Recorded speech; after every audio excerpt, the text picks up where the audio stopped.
Good morning, Curling World. We are back for the final day here at the Champéry Masters 2021 edition. We are at the semi-final stage of this competition. My name is Lorna Rettig and I will be guiding us through our featured semi-final this morning. And we have two great games out there to keep eyes on, and our featured game this morning, it hasn't started yet, don't worry. Our featured game this morning is going to be the big man himself. It's the most popular man in curling. It's Team Yves Stroker, and they are going to be playing, also popular I must say, Norwegian team of Stefan Wallstad and his famous beanie hat, which you can see having its little practice just before the game.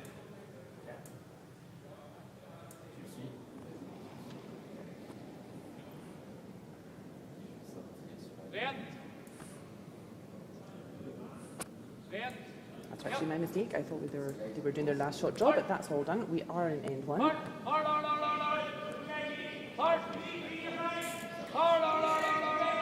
you can see on the left of your screen here, you can see who is in the other semi-final, and that's also a quarter. And that is the team of Yannick Schwaller from Switzerland versus Joe Vittornas of Italy. So two Swiss teams here in the semi-finals.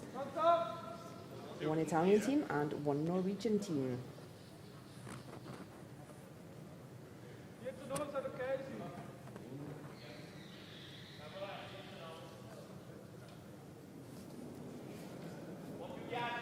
How did we get here? We started on Thursday evening with 24 teams, 4 groups of 6 teams. We had some great round robin play from Thursday evening. 5 rounds on Friday, 3 rounds yesterday. You will be able to join us for a couple of the round robin games yesterday. And after that, then the top 8 teams from the 24 who progressed to the quarterfinals last night.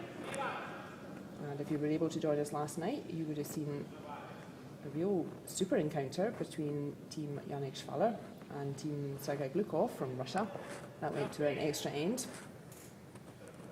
And victorious was Team Yannick Schwaller, the defending champions here in Champéry. So we end up now with 4 teams still standing.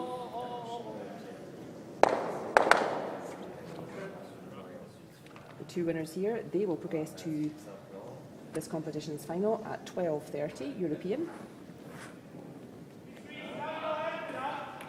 And that will be first win at this competition for either of the teams that we're watching just now, either Stroker or Wallstad. It would be the first win at this competition for Joe Vittornas' team. And I don't think Yannick Schwaller's team will be giving up their trophy without a fight.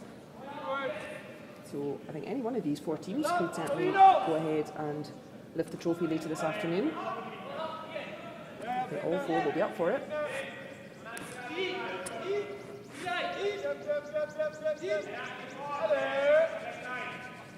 And we see a positive start from both teams here in end 1. Lots of stones in play already, both keen to start getting points on the board. And here you are, you can see the scoreboard behind us. We have Team Stroker, they are playing red stones, and they have the blue uniforms. And Team Wallstad, they are playing yellow stones. And you can't see it because Jan Hess is standing in front of it, but they also have the hammer.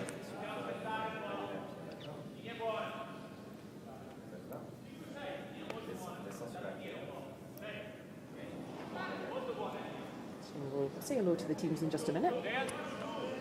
We have the action cam down in the ice today, so it's always something fun to watch.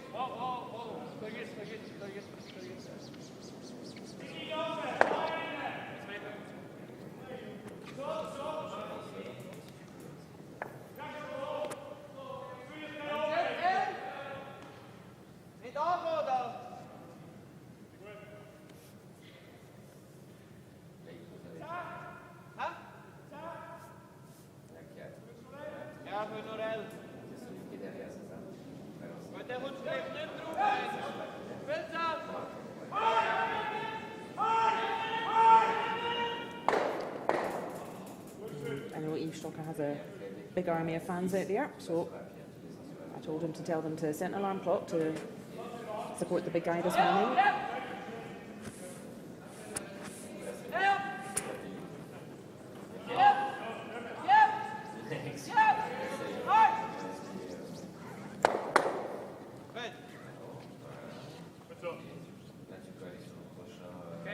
Gets a few things moving here in end one. 8 ends as well, the semi-finals, and an extra end if scores are tied at that point. And yeah, their semi-final, they have also started their first end. That's Team Yannick Schwaller playing Team Joe Returnaz from Italy. I might have thought that both of those teams might feature in a final, but that's just the way the draw happened, that they ended up facing each other a little bit earlier. But Returnaz, the only team undefeated still in this competition. They won 5 out of 5 in the round robin, and obviously they won their quarter-final yesterday evening as well, so a really strong competition so far. Schwaller's team also, knocking out a very talented Russian team. Schwaller's team did have a loss in the round robin. Unusual, but they lost to the team of young Noah Traub, who are really getting some scalps this season.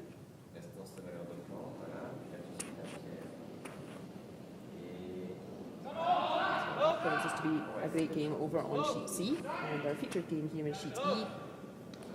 It's Team Yves Stocker versus Team Stefan Wallstadt.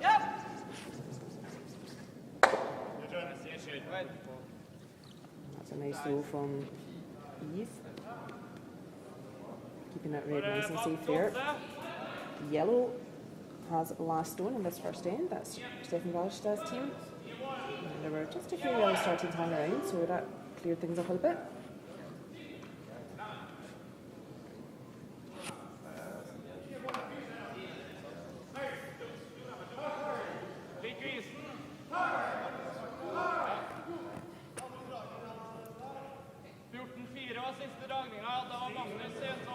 Good to see both teams starting nice and aggressively.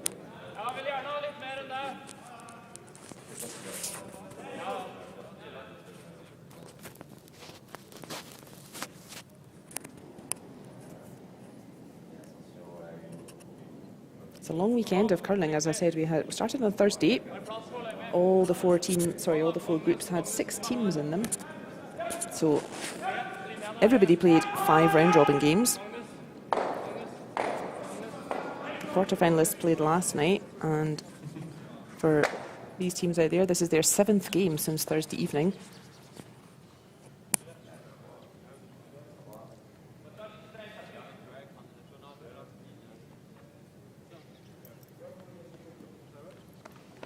So I don't say the teams will be tired. They're all pretty fit out there, all these big boys. But yeah, definitely the 7th game in a weekend. You're going to need all that fitness and all that concentration. You can just see sitting up in the balcony there, that's Claudio Pescia. He's the coach of Returnaz team.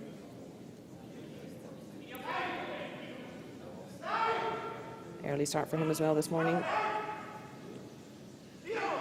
So fourth thrower, Jan Hess. His first stone this morning.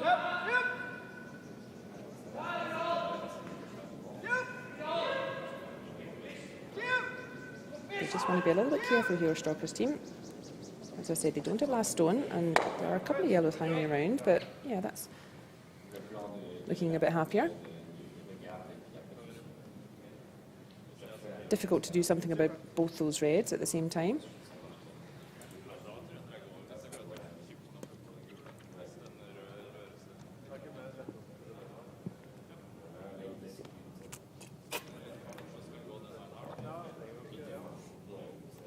Come on, boys, we don't want to start huge discussions already in end one. We had a lot of discussions in the games yesterday. There were plenty of ends just bursting with stones, and the whole team often coming up to have a look at the angles and make sure they've considered all the options. So yeah, definitely the most urgent stone to remove is that red in behind the yellow, and it looked like those stones were even touching, so if you just, yeah, he just wants to boop that yellow stone in the 8-foot circle, and then he will spring the red straight out the back. But as we were seeing yesterday, there are two parts to a shot. So first things first, he wants the red to go, but they will have discussed where do they want this yellow to lie afterwards. So controlled weight from Stefan. Not too big. They want this yellow to hang around. They want to get a bit of a roll away. They haven't quite got such a roll, and I think there could be a double takeout on there. You go straight for the middle of those two yellows. I think, yep, just like Eve is indicating there. He's just taking a look, does it squirt back onto the red? But I don't think it did from our angle. And that would be a really tidy start if Jan Hess can just remove both those yellows. That would be a great first end from Team Stocker.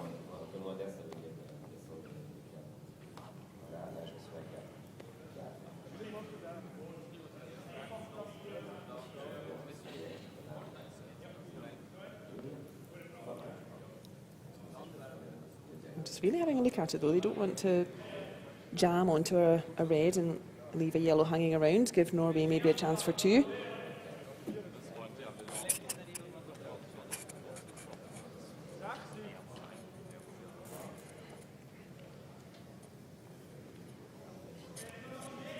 Just triple checking.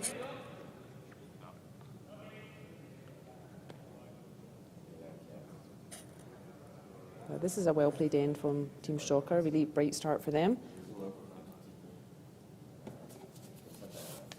Last stone in the first end for Team Stocker. One more stone to come after this. So big push out from Jan Hess.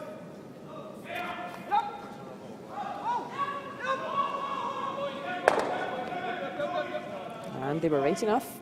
It does squeak past that red, so that's a very satisfying shot to get under your belt in the first end of a semi-final on a Sunday morning. So great work from Team Stocker. Smiles all round.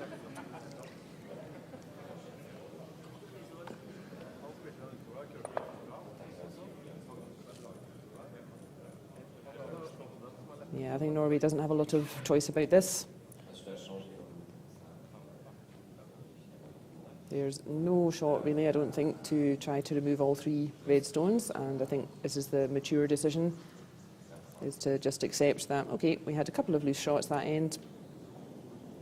We're being forced to score here, and you can see that's making Jan Hess and Eve Stocker very smiley indeed. That's indeed a good start for them.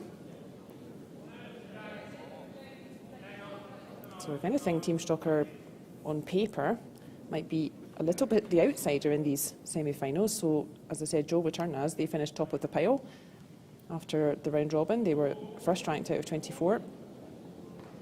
The team you're seeing right in front of you, the Norwegians, Stefan Valstad, they finished third in the ranking. Janik Schwaller's team, they finished 5th, and Yves Stocker's team finished 7th. So yeah, maybe on paper, Yves Stocker's team might be the outsider for this game, but they've already disposed of Benny Kapp's team last night in the semi-final, and Benny Kapp's young team from Germany, they also went into that quarter-final without having had a loss. And they had a really strong performance from Stocker's team, and they dumped out Benny Kapp's team 7-2, so clearly playing pretty nicely. They've played Stefan Wallstad's team already in the round robin. And yeah, this can happen in this structure of the competition. You can end up playing the same team twice. So that was a score of 1 point to Wallstad in end 1, and that means the hammer passes to Team Stocker.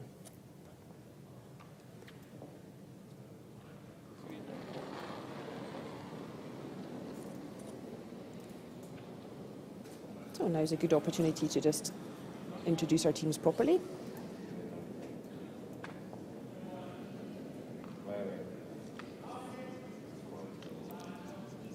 So, throwing red stones, it's Team Yves Stocker.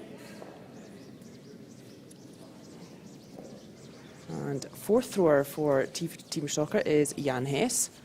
3rd thrower and skip, it's the mighty Yves Stocker. 2nd thrower is Simon Gloor, and lead thrower, that we can see just now, is Reto Schönenberger.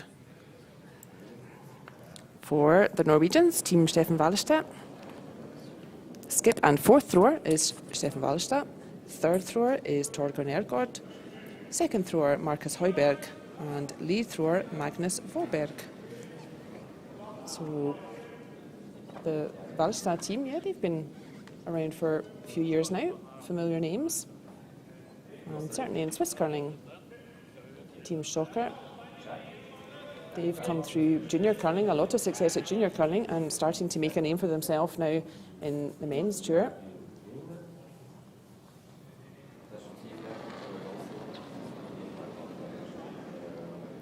And coming straight in with the aggressive stuff, Team Stocker. So the Norwegians putting their first stone in the centre in the house, as we typically see. And Stocker's decision is, does he want to kind of follow that play and maybe just remove that stone, or does he want to play aggressive and put a guard out front, try to get something behind it? And that's good to see that they go straight for the aggressive call to put up a guard.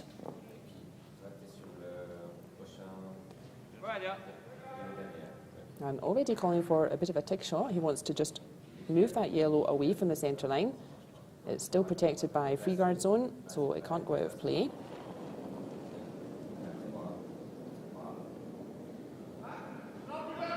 And he wants to move the yellow off the centre line and then bounce this red over towards the corner guard.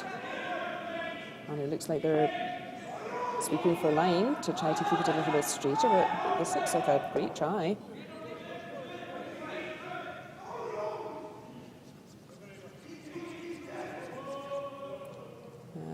I think that's a nice result there. So yeah, you can see that yellow on the left of our screen. I think it's just hanging on, but I'd be a little bit surprised if that comes into play later. I think that was job done there from Reto Schönenberger. He did move that yellow off the centre line, and he did spin himself over towards their own corner guard. So good result there. It's a difficult shot, as we were saying yesterday, that tick shot. If that yellow does go out of play, then it gets replaced because it's protected by free guard zone. And this coming to rest here, that's stone number 5, so free guard zone is over. And in any case, second thrower Simon Gloor, I think you can see most of that yellow, doesn't need to go near the guard. And nice opportunity here to hit and roll in behind those two little corner guards. And really set up this end nicely here.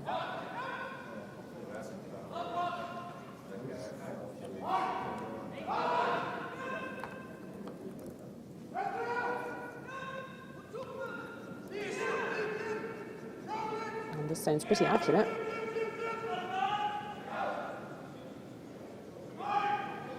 Good effort from Simon Glure. They don't quite get as much of a roll as they were looking for. Yeah, you can still see that red stone, but they are moving play away from the centre. That's what they want. They're happy to keep Norway busy over there towards the wings. So second throw in the second end for second thrower, Marcus Heuberg.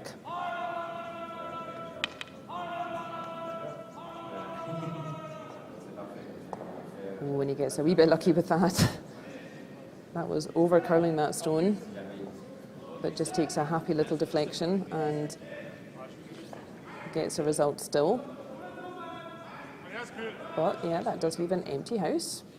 No yellows to distract Stocker. Well, there's that little one over on the left hanging on, but yeah, let's try to get something in behind our corner guards. You threw them up for a reason. We don't want to get distracted with playing towards the centre and never use our corner guards.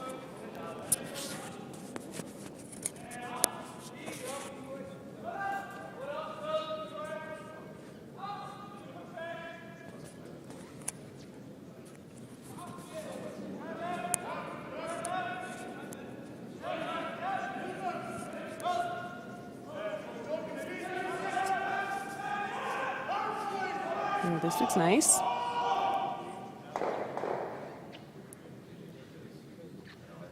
So it's definitely a bit more in behind the cover. But I reckon you can probably see maybe about half of that. Or even more actually, you can see it all but an edge. So that should be pretty straightforward for third thrower Torgeir Nergård.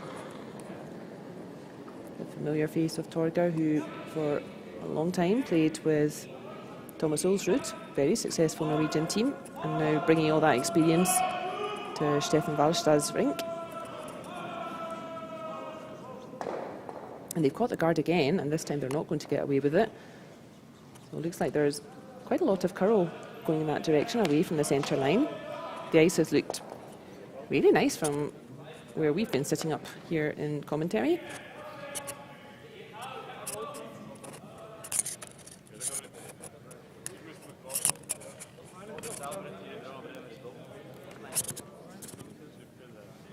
As we were saying yesterday, this is a rather different competition in the sense of we play in the arena, and typically the competitions are more like playing in the curling club.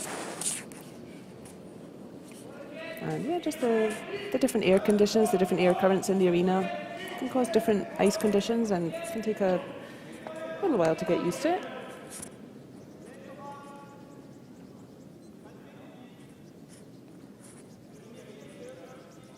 A big opportunity here for Team Stocker. They're splitting the house, as we say, so they just want to keep that second red stone as far away as they can from the first red. Very difficult to remove both those reds with one shot. Very difficult double takeout. And yeah, actually, I'm not even sure there is a double takeout, because even if you got the big across the house part, I have an idea. The red on the left of our screen, I think that just goes straight onto the yellow. So I'm not sure there's a double available. So Norway going to have to keep things tidy here. Stocker's team in a nice position to score more than one at the moment. Setting up this end really nicely for them.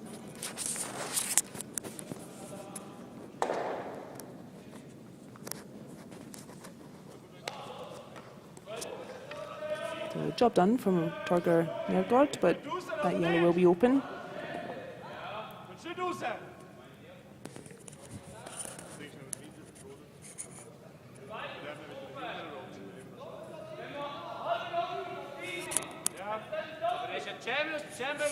You can see, we also spoke about this yesterday a little bit, that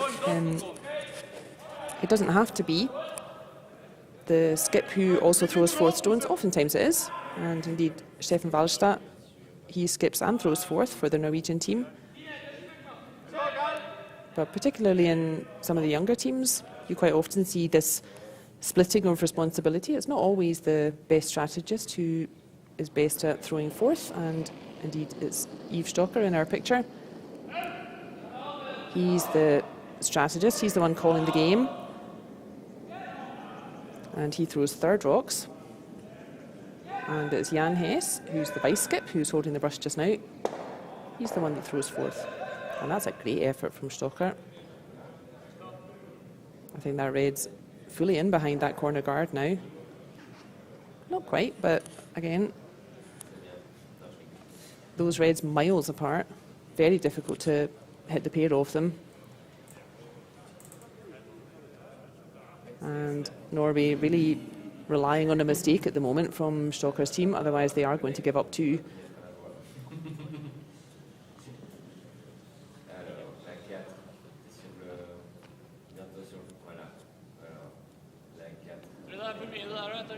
I think Stefan going for a hit and roll behind the centre guard. Difficult shot. It's a long way from right out there on the wings back in towards the centre. But he doesn't have much choice. This is the only way he can really stop a two from happening. So he'll have no trouble removing the red. It's a huge weight coming.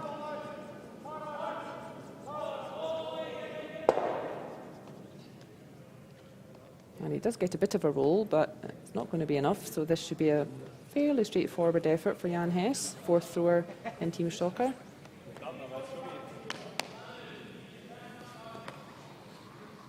And he will want to hit and roll right back the other way.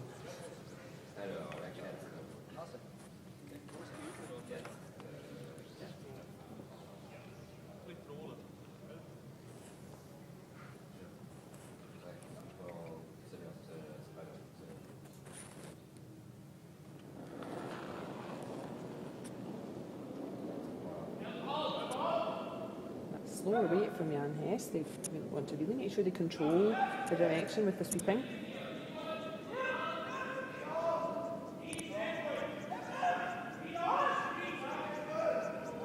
This looks like a really accurate throw.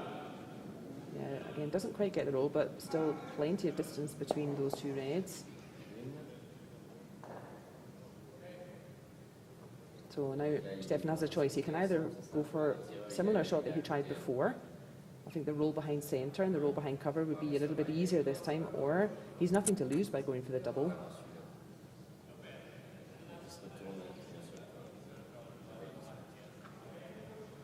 But probably his better chance of stopping a two happening is the hit and roll that he tried before. I said these big across the house doubles, they're lovely to watch, but they are very difficult to pull off.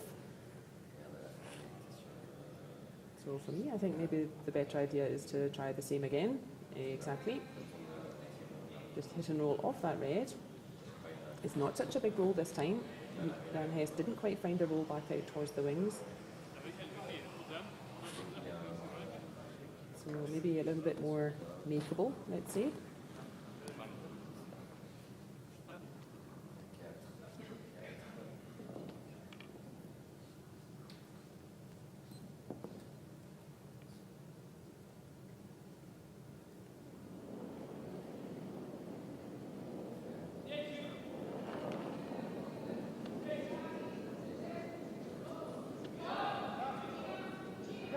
A little bit less weight, a little bit high with his first throw, Stefan Rarstad, so a little bit less weight. Try and control the roll a bit better. Looks like Marcus was trying to sweep it to encourage it to curl, but doesn't find that roll, and Jan Hess will have copy-paste to make a nicely worked 2 points.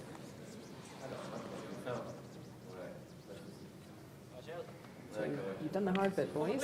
You set yourself up to score 2 points.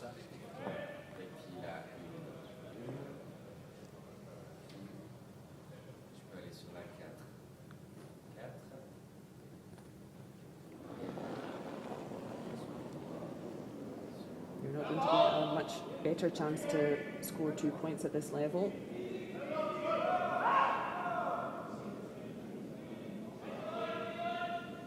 Sweeper's just keeping eyes on it, but it sounds like everybody's happy with it.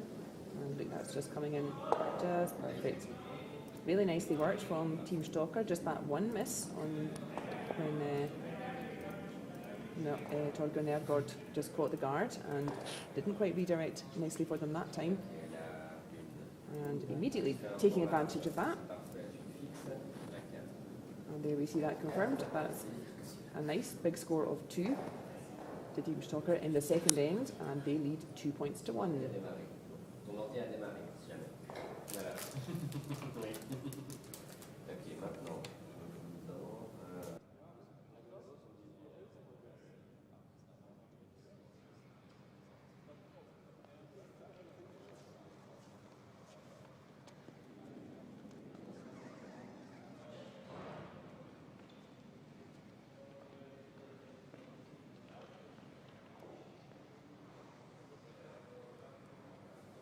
Drive us through.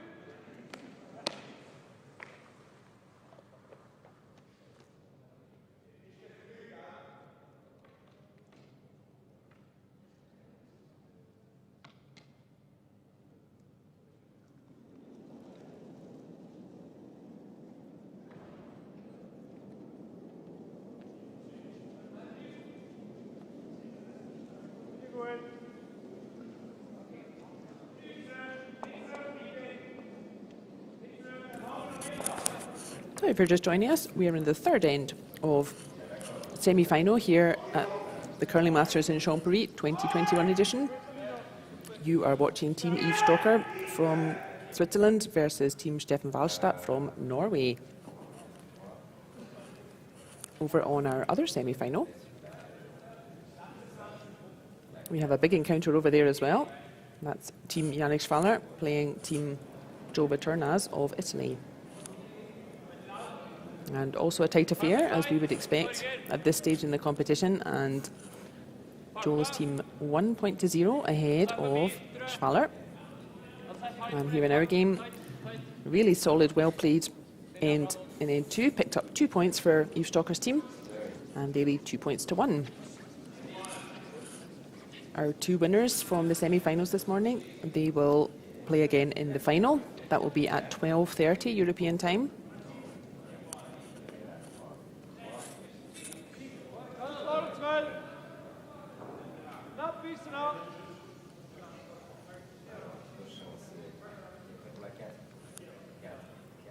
Wallstadt just mixing it up a bit. Stocker's team putting up the guard. This is lead thrower Reto Schönenberger. And Wallstadt could have put up a corner guard, as we saw Stocker's team doing in the second end, but he thinks, no, I think let's use that centre guard. Let's go for the centre first. Let's try to control that part of the sheet. So Reto just being asked to follow that yellow stone in, which he does, but he didn't quite find the line. So that red sitting a little bit open, and exactly, Norway can immediately start building a few yellows here.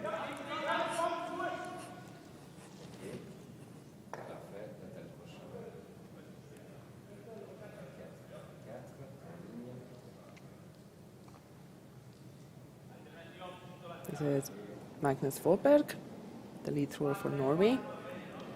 You can see we've got the action cam down in the ice today,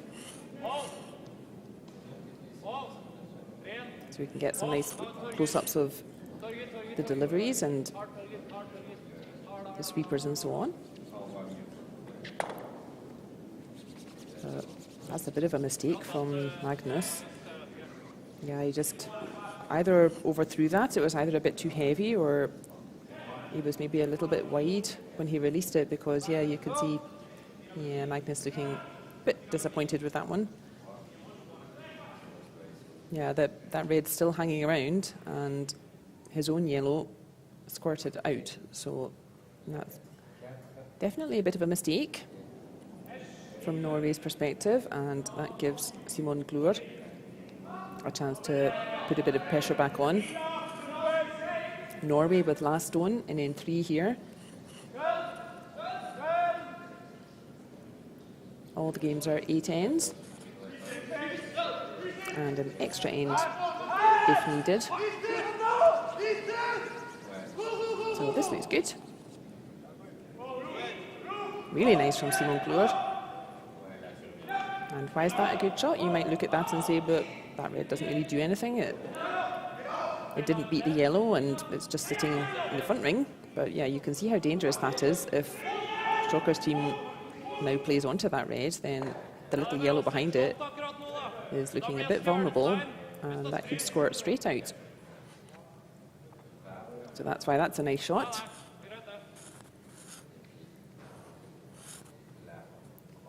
Over in our other semi-final, Team Yannick Schwaller playing Team Jove Tornaz. Schwaller picked up 1 point back, so that's 1 point each over there. I think we shall have two games that are likely to go the distance here this weekend. There, Marcus's arm there, you could just see that little red wristband, and all of the players have that this weekend in the arena. And what that means is they have brought either their vaccination certificate or a negative COVID test, and that's how we're making sure we're keeping everybody safe out there.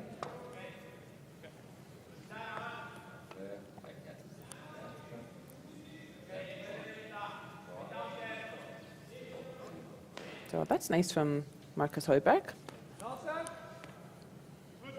Just keeping Stalker busy, removing yellows.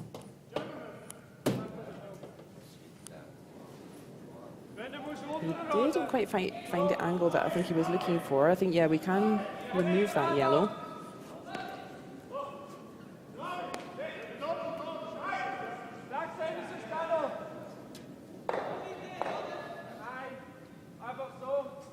They're just really wondering how they want to get everything moving here. They definitely, now's the time to move a couple stones around.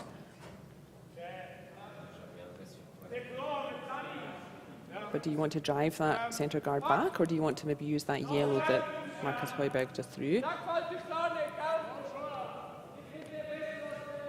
I quite like that centre guard where it is. I don't necessarily want to use that.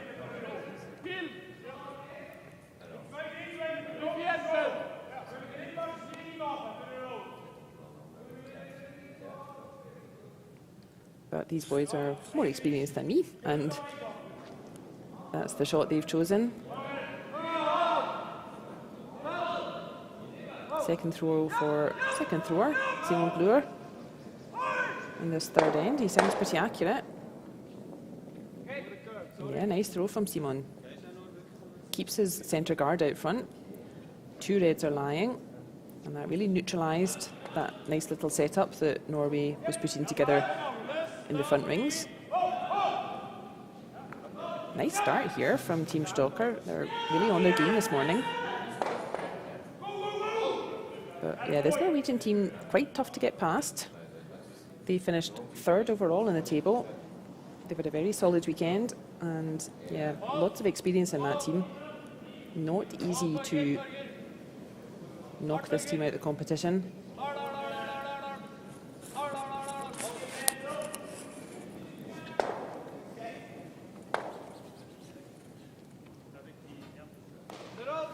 And that was almost a perfect result for Marcus Heuberg. He just needed his own yellow to stick around, and unfortunately it didn't. So that means we're about to go back to no stones in the house.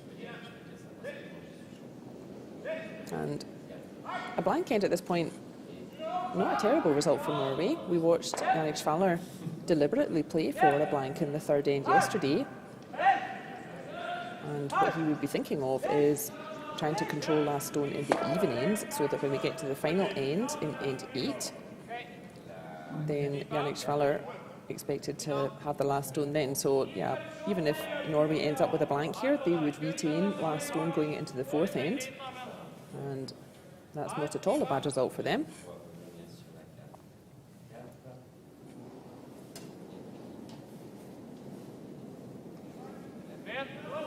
So it depends a little bit if anyone can find a nice roll behind cover, behind that solitary centre guard. So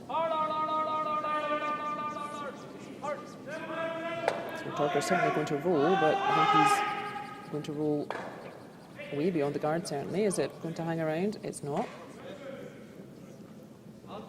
So, yep, may as well use that guard. Just keep putting a bit of pressure on Norway.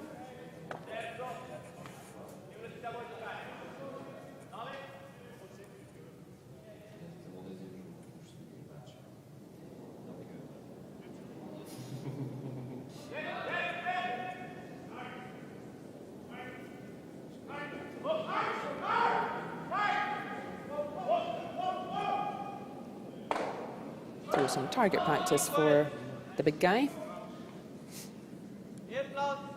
That's always nice, actually, if you get a bit of a free throw here, a bit of a free chance to practice your T-weight. As that's what wins you games these days. It's definitely the aggressive game and your draw shots and T-weights rather than the hitting game. The hitting game can get you out of trouble, certainly, but it's your 4-foot draw that's going to win you games. So nobody quite finding a way in behind that centre guard.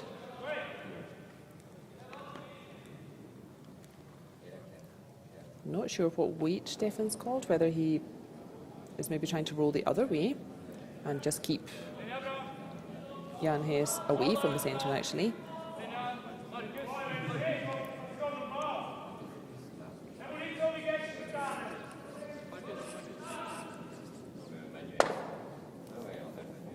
And indeed, they wanted to roll away towards the side of the rings, but just a roll of a few centimetres there. Not too far away from the centre.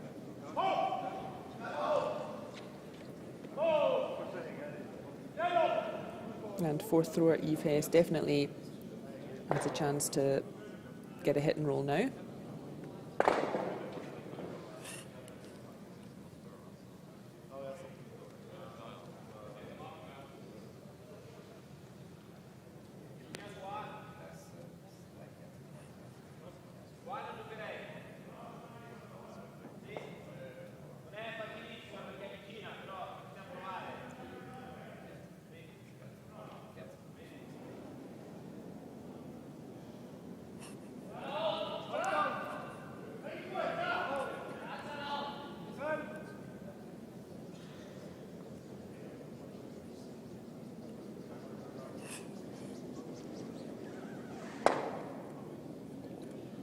A bit of a half shot from Jan Hess. He didn't really want it to roll that way. He wanted that red to hang around because now Stefan Wallstadt can try and bury a shot behind that centre guard, put a bit of pressure on Jan Hess.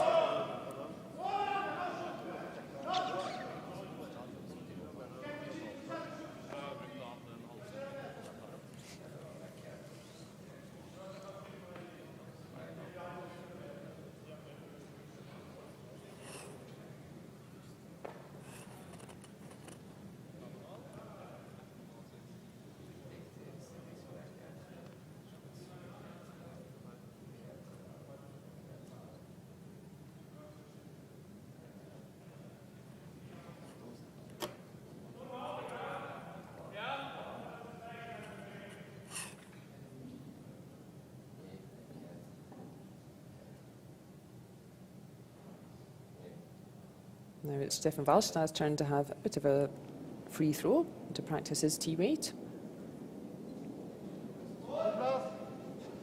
He's going up the other side of the ice. And we saw that a couple of stones on the clockwise handle didn't really find the curl, so maybe this is a good idea to let's go the other handle. Maybe there's better curl there. This looks like it's curling in nicely. But yeah, just going to stop a little short again. Nobody quite finding the right curl and the right weight at the same time. And that's a gutsy call. We've got 2 stones to come.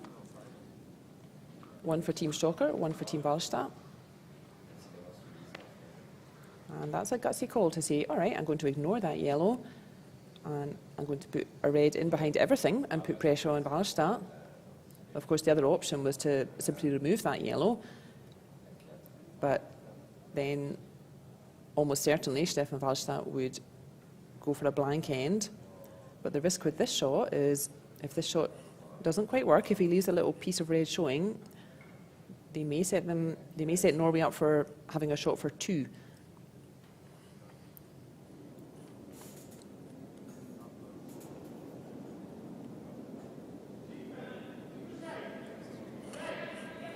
So this has to be good.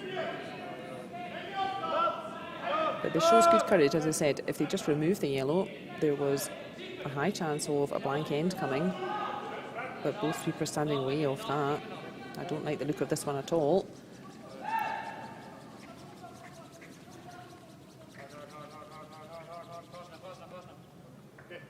So it has sat down and hung around, but I don't think that's going to be enough to stop a score of 2 here for Norway. You can see almost all of that red. All he has to do is play pretty much the same shot that he's just seen from Jan Hess. He does have to bump the red about half a metre to make sure the second yellow also counts.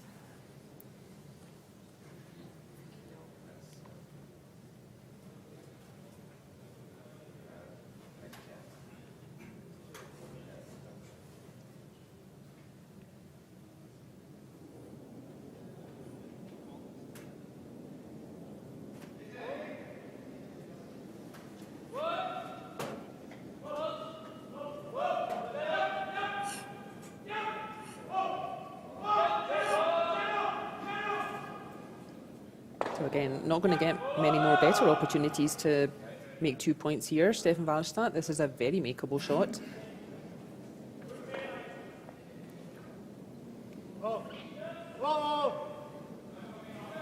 But this is the risk reward.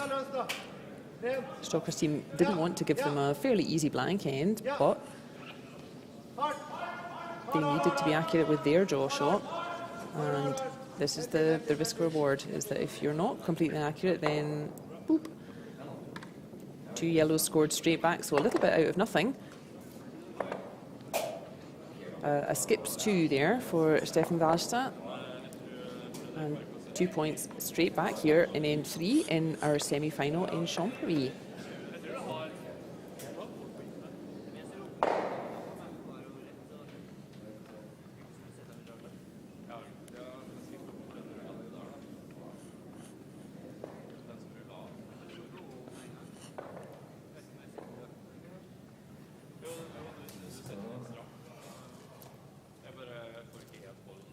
And looks like our other semi-final, that's Team Schwaller, who are playing Joe Viturnaz of Italy.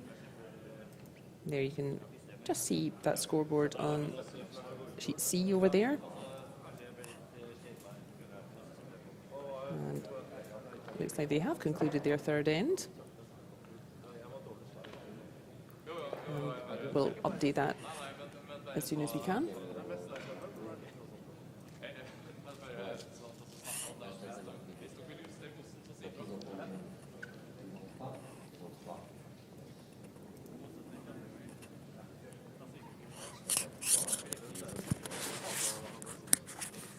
Yannick Schwaller's team, the defending champion team in Champéry, they won the final last year. They were playing Team Björn Jungen in the final last year.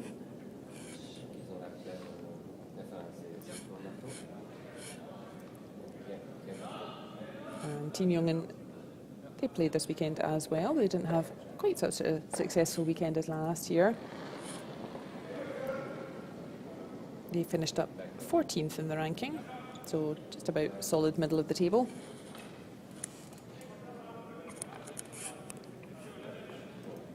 There we are. If you look over on the left of your screen, the other semi-final between Schwaller and Viturnaz looks like a blank end in end 3. That's going to be quite a war of attrition over there, I should think. 2 teams in really super form, and I imagine they are effectively cancelling each other out just now.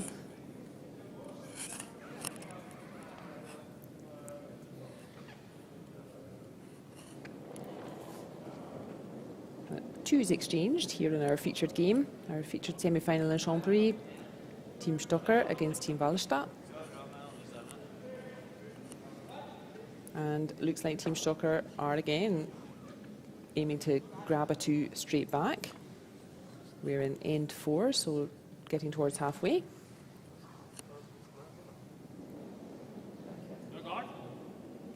So that's fine for line from Reto. He's maybe shaking his head. He wanted it a little bit closer to the rings. There's a lot of space behind that guard to get some stones in behind. So a little bit closer to the rings would have worked better.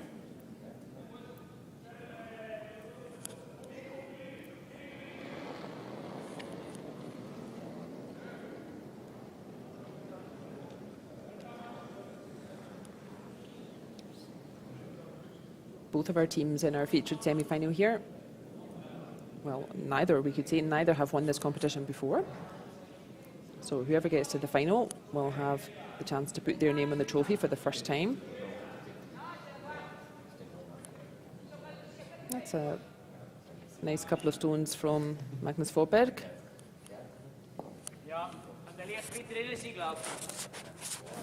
And this sounds like a sensible call from Yves Stocker, recognising that that red is a little bit too close to the hog line there. So let's consolidate it by putting up a second corner guard on the same side.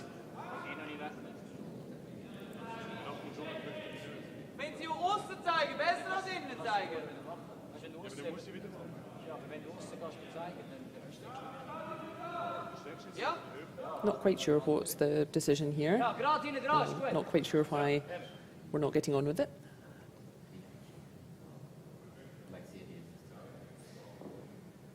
Okay. And off we go.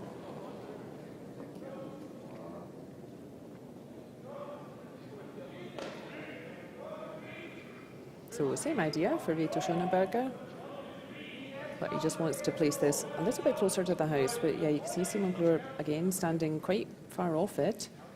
He maybe thinks that the weight's very good already. I think this looks pretty much right.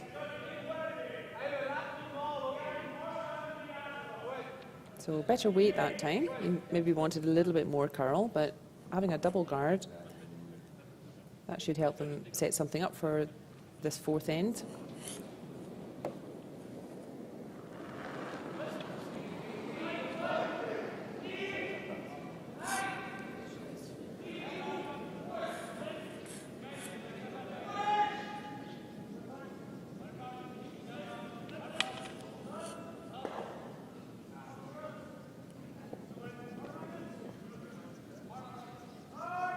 Norway doing exactly the right thing here, persisting with playing towards the centre. And lovely weight from Marcus Højberg. But that yellow is going to be fully visible, I should think.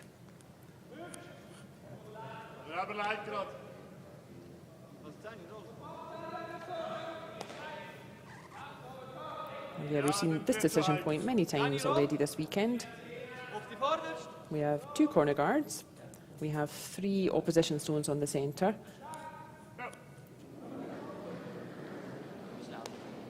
What do you do? Free guard zone is over. Can start removing these guards. And that is a wise decision, even though that yellow just thrown by Marcus Højberg, it is wide open, but this is a more helpful shot, is just to start clearing some space there in the centre. It wouldn't really help Team Stocker to hit and roll in behind the centre guards, because then they're kind of blocking themselves in. But just the one for Simon Glure.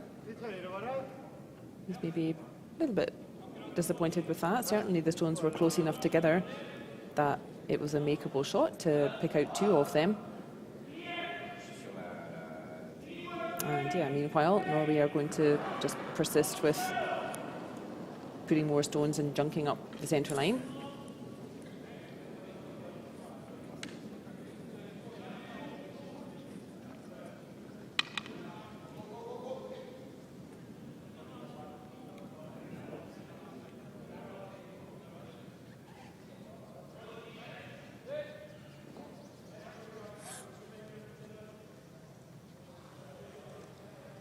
That's lovely for Marcus Højberg.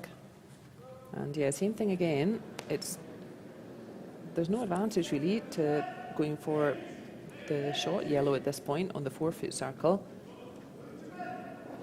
More helpful in the long term is to keep trying to clear some space there in the centre.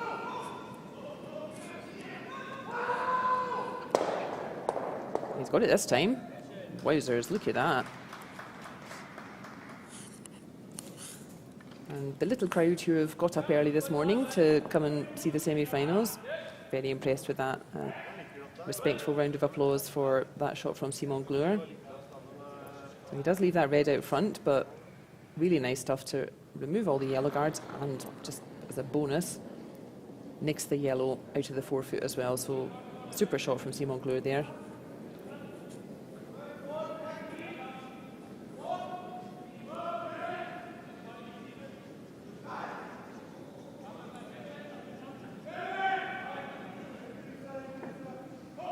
This looks like a nice reply from Norway, though. Really nice shot from Torgen Nergård. Yes, man. Again, just using that red guard on the centre. Doesn't matter that it's red rather than yellow, and that yellow pretty nicely hidden. You can see what, maybe 1/3 of it, something like that.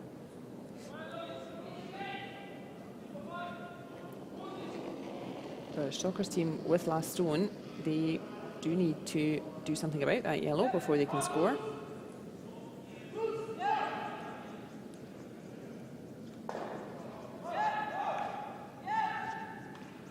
And on-off sweeping, always a happy sign, but not such a great result. Well, he's going to get a little bonus there, Yves Stalker. Look at that, that little red spun itself in behind cover. So for a plan B, that was not too bad. Yeah, exactly, that now gives Steffen Barstad a bit of a problem to solve. That lucky little red spinning in. Nei, ikke luft av kant til kant. Se hele. Det er akkurat hele. Nei, jeg tenkte kanskje å prøve å ligge eller rulle inn eller noe annet. Nei, du var der og spilte en pil i stad. Hva vil du ha? Ok.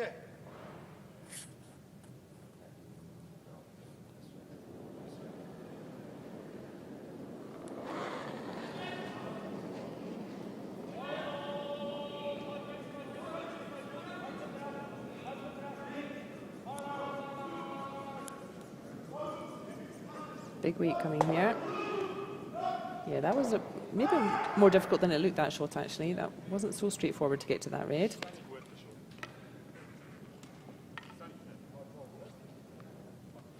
Conservative choice there, just to not let any red start building.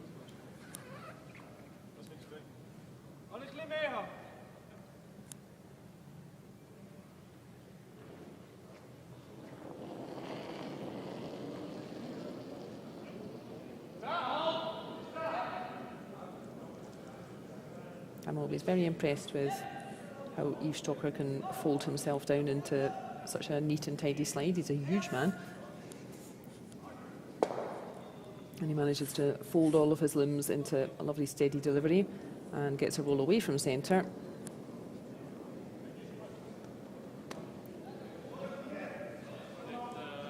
But looking a bit blanky for my money this end.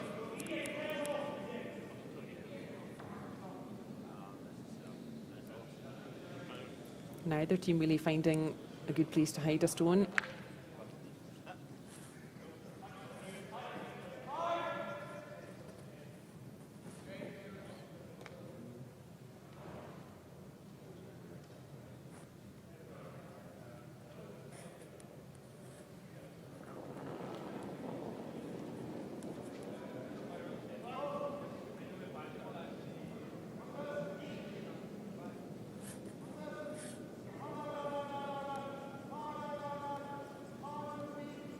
That familiar voice of Torgen Nergård just encouraging Marcus Wahlberg to sweep a little bit more, to get it, rather to sweep it to get it to curl a little bit more.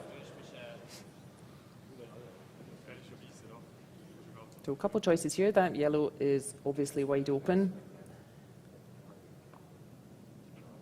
But Jan Hess and Yves Stalker just discussing, they've got last stone in this fourth end. What is their best chance to maybe make two shots? So this is again a nice aggressive call. Just ignore that yellow, and instead the idea is to try to play a draw in behind those red corner guards that have been patiently waiting for a stone to hide all end. So I think that's the call.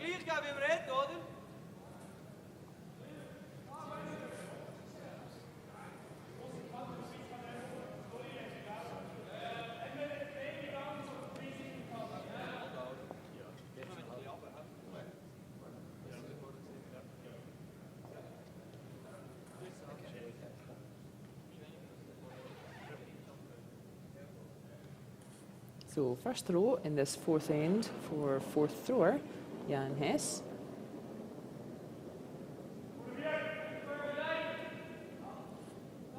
Trying to give himself a chance to score 2 points here with last stone. Sweepers seem to like it.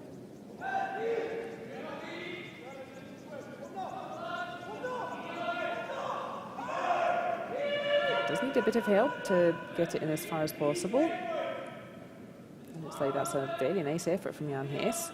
I think it is out counting the yellow. I think the red is closer to the middle. It sure is. And it's quite nicely hidden. I don't think it's fully hidden. Stefan can probably see about 1/3 of that red stone. But a nice shot here from Stefan Wallstad that could force Yves Stocker to make only 1 point instead of 2.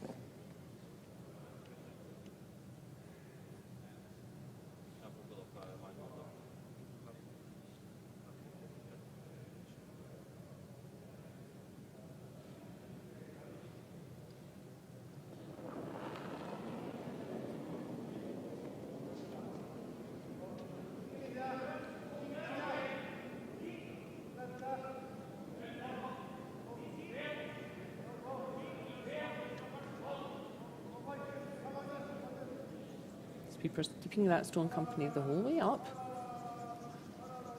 He can't throw too much weight at this because otherwise he's going to sail past everything, but that's really nice. He couldn't really throw much more weight than that, otherwise it wouldn't curl enough. But the result is that indeed there's no double takeout on those yellows. And this shot will be no problem for Jan Hess, but nicely done from Norway. They have forced Stocker's team to take only 1 point. And after 4 ends, we will have a tied score.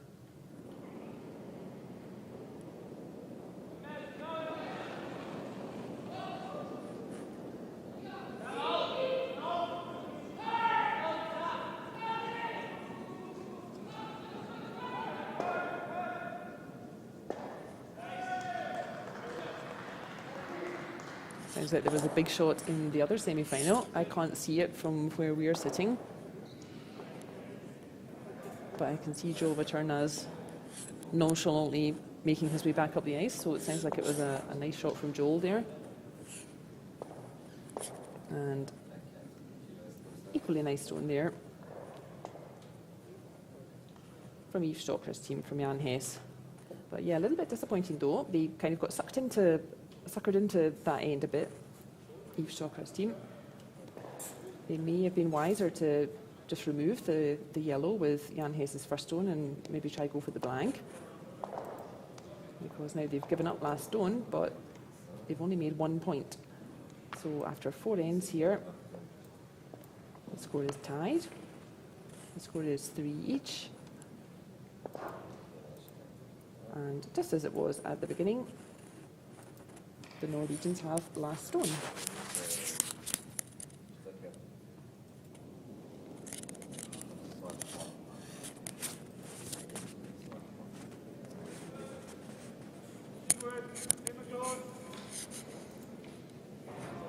So we now have a 4-end shootout.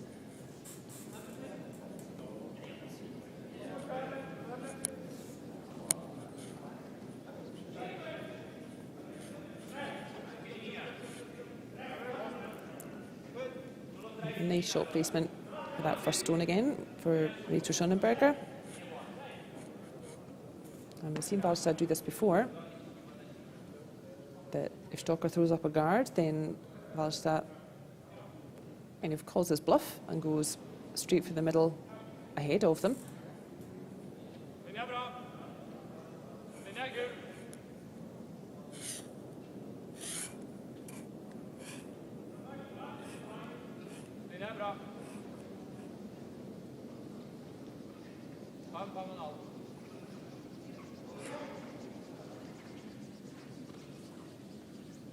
So lovely line, but just pulling up a little bit short. We've seen a few stones just pulling up more like in the front rings than really burying in close to tee line. As we said, just playing in the arena ice, it can just be a little bit different. The air currents can be more unexpected than playing in the curling hall.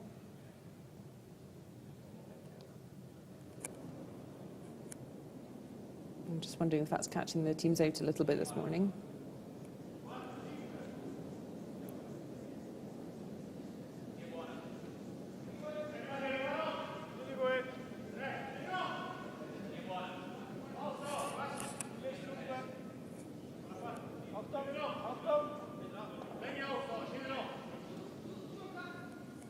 Sweeper standing off it.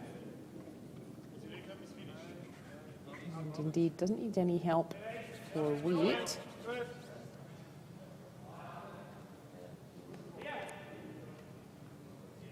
So it does stay in the forefoot, but behind tee, and that means there is space for Stefan Wallstadt to just follow that stone from Riso Schönenberger. You could potentially have a yellow sitting right on top of that red. I think that's the call.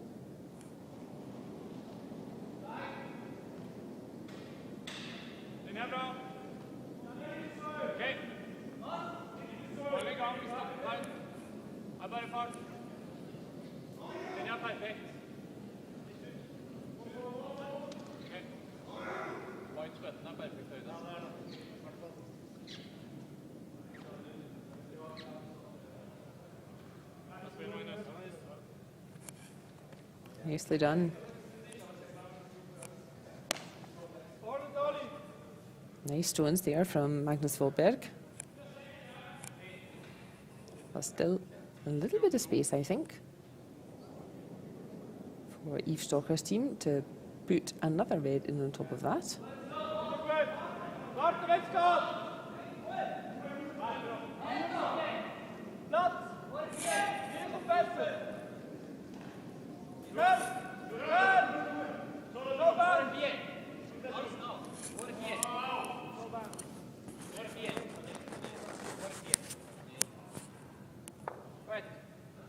Another nice shot from Simon Glure.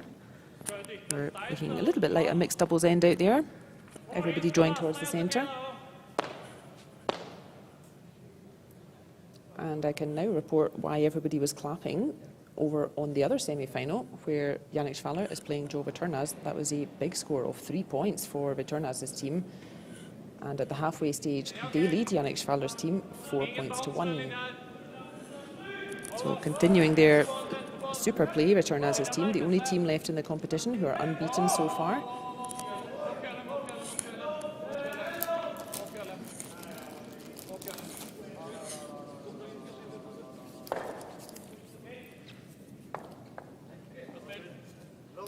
So what's going on in our semi-final? Both teams just trying to set up some angles. They're not really trying to outdraw each other at this point. Clearly it's getting a little bit busy right in the middle.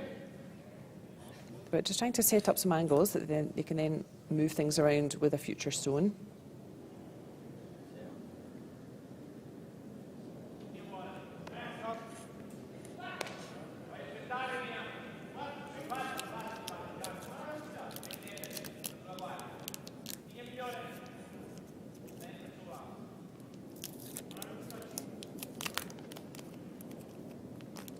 So you see this kind of setup play a lot more now in the 5-rock rule as well. I wouldn't say it's become a race to the centre, not quite, but we do see more play towards the centre in the 5-rock free guard zone. We do see more ends setting up a little bit like you see in mixed doubles, where it is more of a race towards the centre. And that has a lovely line, but not quite the weight they were looking for from Simon Glure. And that does give Norway a bit of a chance here to set up some nice angles and then start moving some reds around.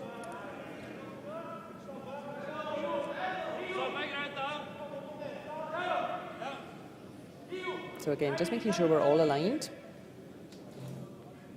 We all need to know exactly where we want this stone to land.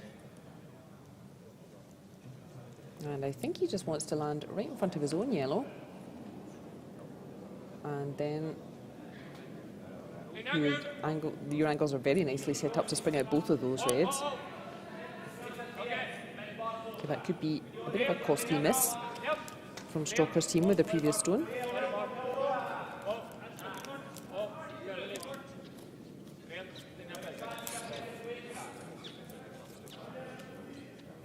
Just like that, I think that's exactly what they wanted, and then you can see how nicely that lines up. If you would take a run at that yellow that Marcus just threw, then both of those reds are squirting out the back. There you go.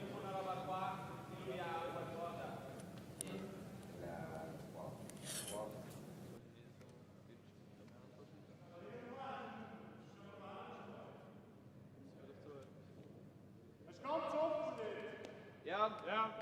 Wir schauen, was alles geht, wenn wir schiessen.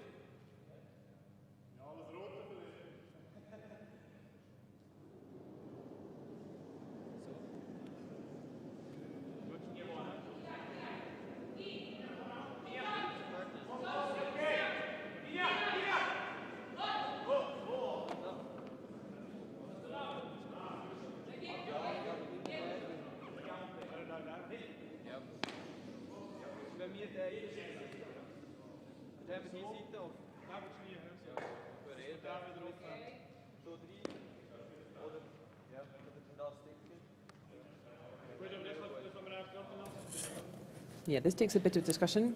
I know I've been keeping the teams a little bit about having team discussions, but this is a dangerous situation here for Stalker. Wallstadt has last stone, and those yellows are really nicely lined up. Yeah, just where Jan has his brush.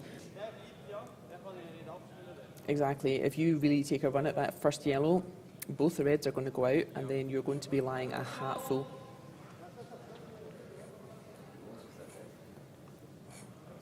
So definitely worth discussing, but not for too long.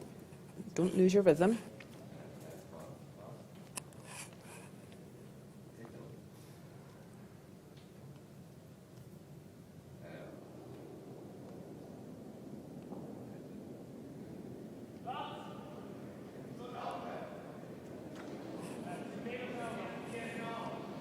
So it looks like they've decided to just beat the Norwegians to it and just start moving things around themselves.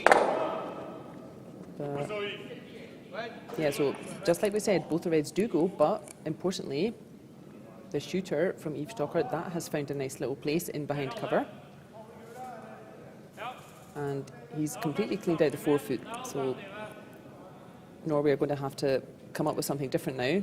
So I would say overall positive, that shot from Yves Stalker. It's Norway that has last stone. They're lying 1 yellow. But then I think that red, just in front of T-line, I think that red is lying second shot, and that could be hard to move that red.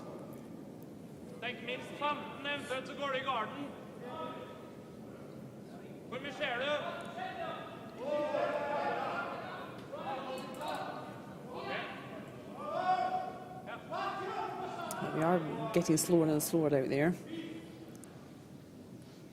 So let's keep on with it, boys.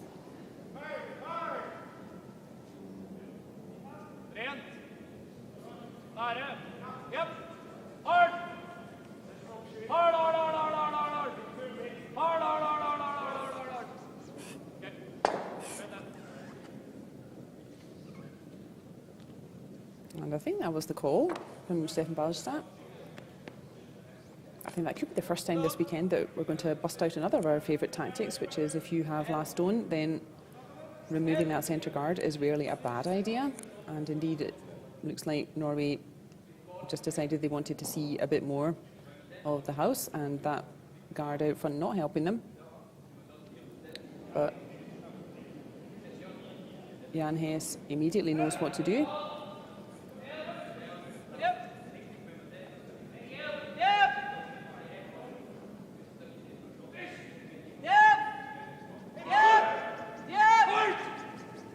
And he wants a nice hit and roll in from that yellow. Ooh, but that over-curled a wee bit.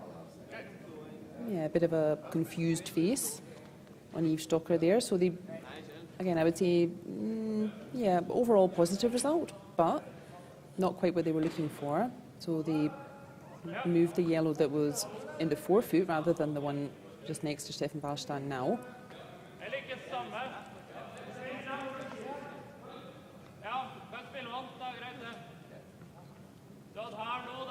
Norway with last stone in this fifth end.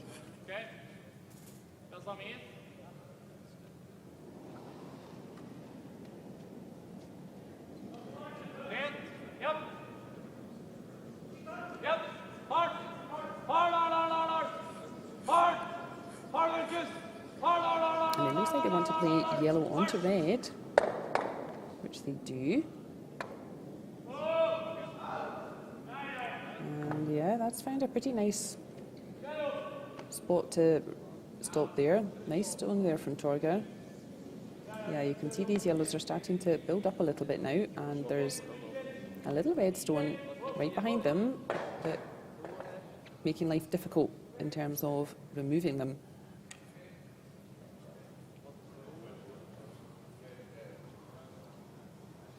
Yeah, things getting a bit dangerous for Team Stocker out there.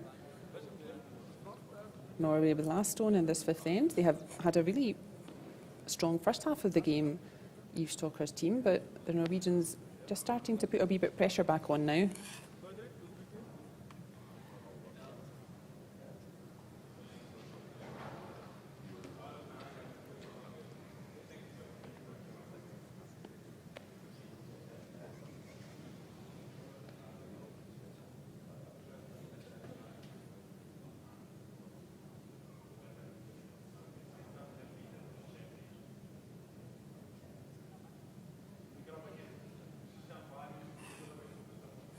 So important shot here for Jan Hess.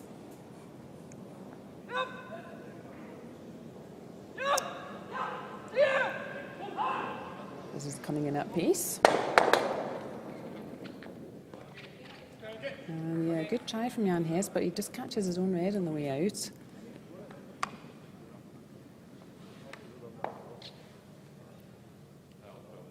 He's neutralised one of the yellows, and they've still got that little red in the front ring there, or indeed the red more like a corner guard that they can drive back. But Norway still in quite a strong position here. They've got two yellows lying. You can see, yeah, those yellows count first and second stone.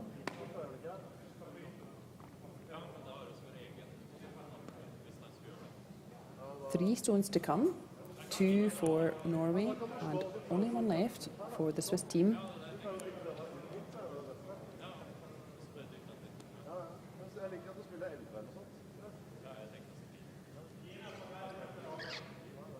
I do quite like this call that Stefan's just looking at now.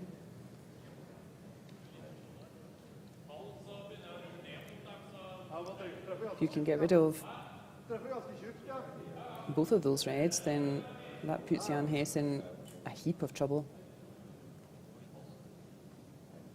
Yeah, even just to get rid of the more dangerous one, which for me would be the one on the centre line. That will put Norway in a very happy position.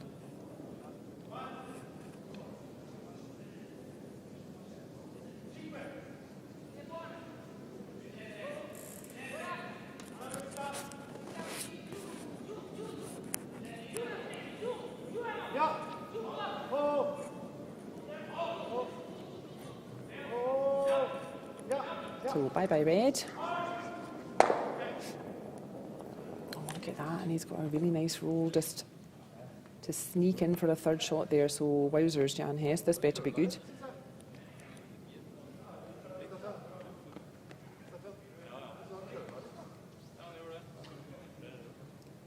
This is definitely the obvious shot. There's definitely a double takeout available. I think there's no way to avoid losing two here, but yeah, this has to be good, this shot, or they're going to lose a hatful.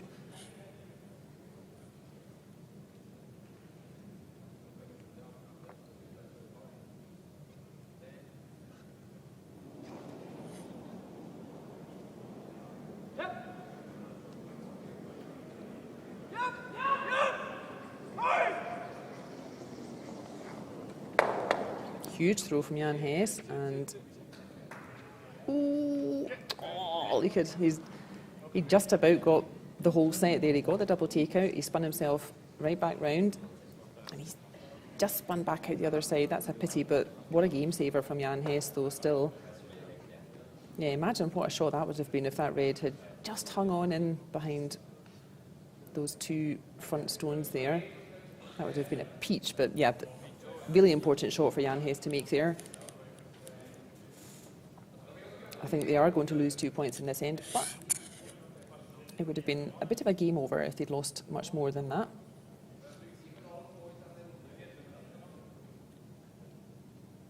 Good pressure from Norway in this end. There were just yellows all over the place all the time. So a well worked 2 from them. And if you're Eve Stocker's team, then you just want to have a bit of a deep breath, regroup. You will have last stone in the 6th end.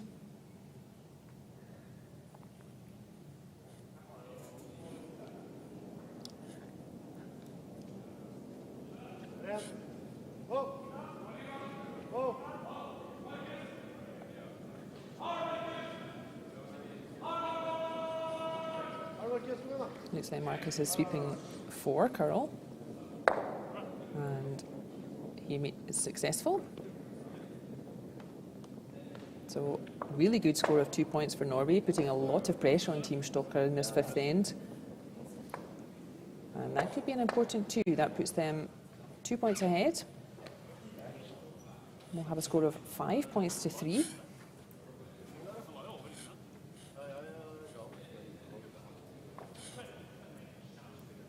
And there, if you look over on the left of the screen, you can see that big score of 3 for Joe Returnaz's team in the 4th end of their game.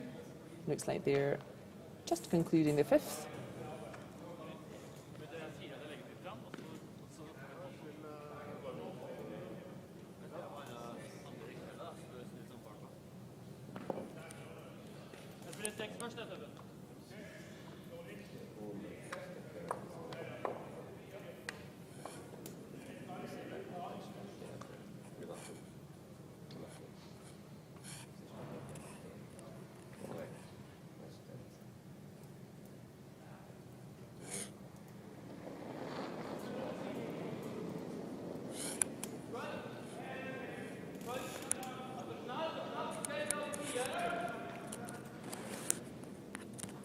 If you'll often listen in to World Curling Tour events, then you'll know that I'm a big fan of Joe Returnaz's team. Not that I don't like to see Schwaller's team win, we certainly do, but yeah, I'm a big fan of Returnaz's team, and I feel like I've been hoping for them to win a World Curling Tour event for ages, so I don't at all mind seeing Returnaz's team make a final.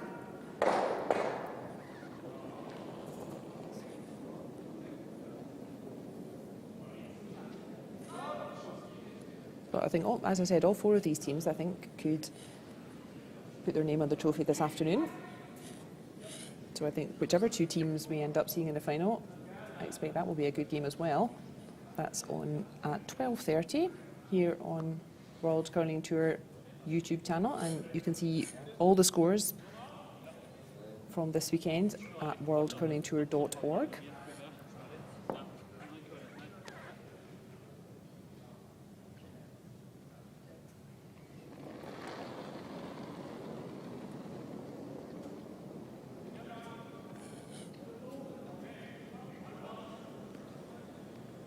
I just caught a glimpse of the situation over in end 5 on the other semi-final. It looked like 37 stones were in play over there.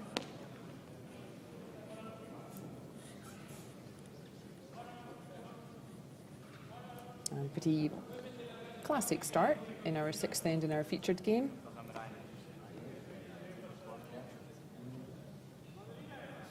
Helt clear. Kan beides.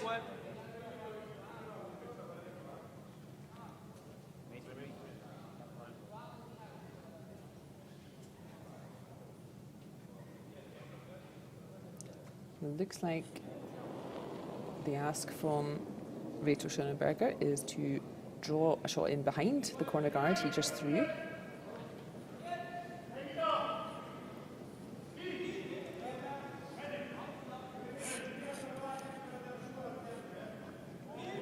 Not such a big gap to get through, is it? But it looks like he's done it just nicely.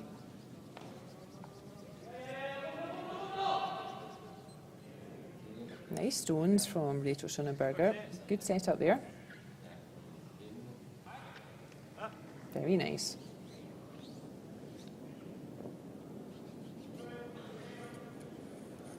Now we're going to try it pretty much the same. They just want to push that red through.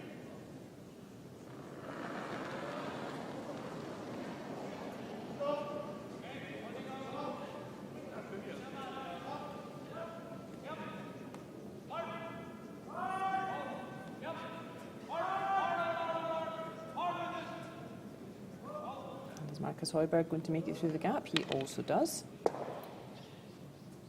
And nice work from Marcus Højberg. He does finally find a really nice roll. And this is set up awfully nicely for Norway. They don't have last stone, but they're keeping Yves Stokker busy here.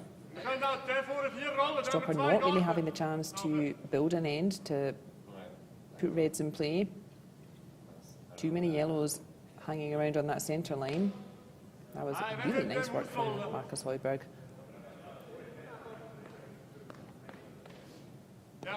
Yeah, I think that the danger is if you remove that centre guard, then I don't think Stefan Wallstad is going to give you another chance to use your corner guard.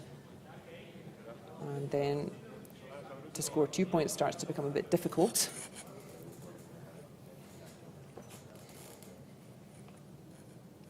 And Stokker not exactly running out of ends, but a 2-point cushion in end 6. That can be important at this stage in the game. Only 3 ends left, including this one.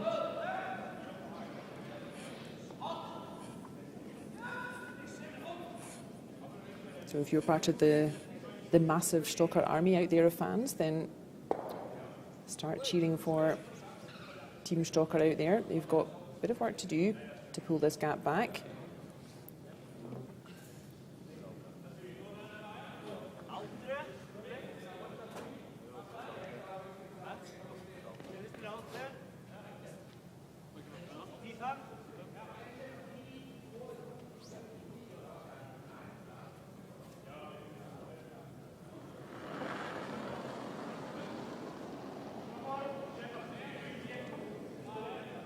So lovely first shot from Marcus Højberg. Let's see what he can magic up with his second throw.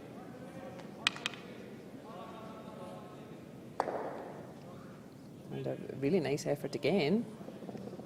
They really keep junking up that centre line, and if Stokker's team wants to score anything this end, actually, they're going to have to deal with these yellows.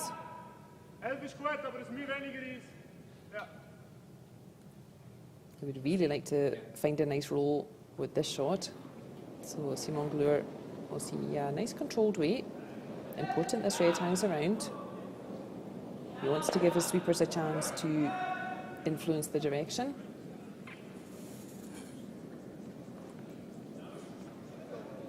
And Reto trying to sweep it for curl there. I've seen that a few times in this game from both teams, actually, that just when they're playing that slightly bigger weight, they're not quite finding the curl on it.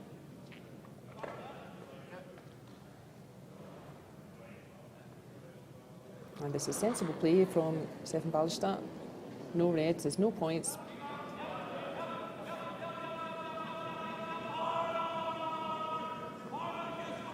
So important to know when to switch up from the aggressive calls and keep going for the centre line. And important to know when to just defend a little bit.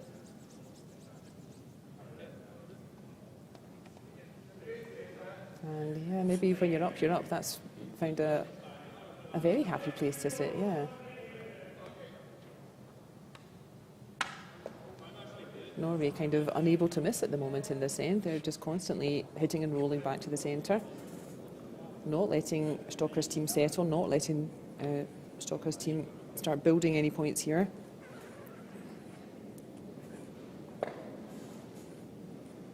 And a little bit worrying situation for Team Stokker fans, because the problem is if Stocker's team only scores 1 point here, then they've only got 2 ends left and they don't have last stone. So priority really this end is to try to make sure they can score more than 1 point here. Otherwise, yeah, they are starting to run out of ends at that point. So Yves Stocker folding himself down into that nice delivery and would love to find a good roll here and finally get a bit of a miss from Norway, give themselves a chance. He is not bad. He's moved both the yellows.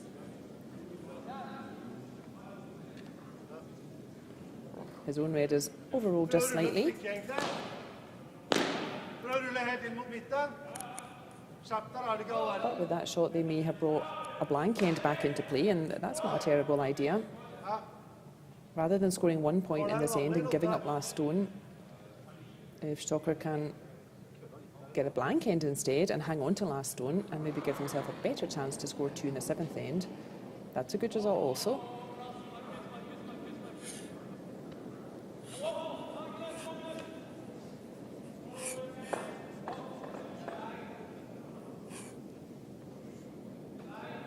Oh, wow.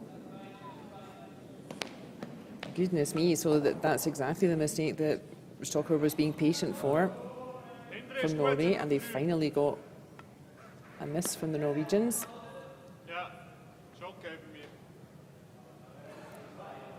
And now another important decision is, what do you do about it?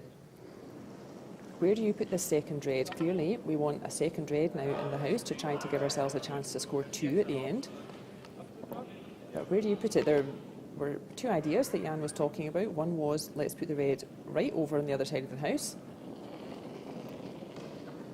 But the decision is this one, to throw a second red in behind the guard.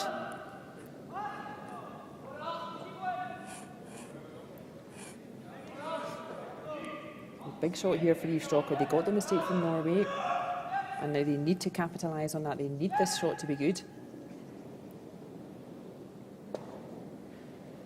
Oh, and I think it was just a wee bit shy for weight, unfortunately. Yeah, frustrated broom slap from the big guy there. Yeah, you're not going to get a lot of mistakes from Norway, and you've let them away with that one.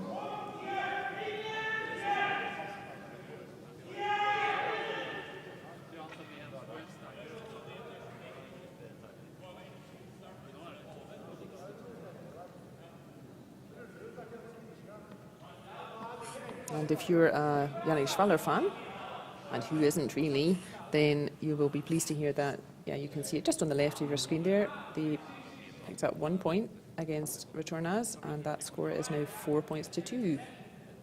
So still some work to do for Schwaller's team to successfully defend this trophy. They were the winners last year.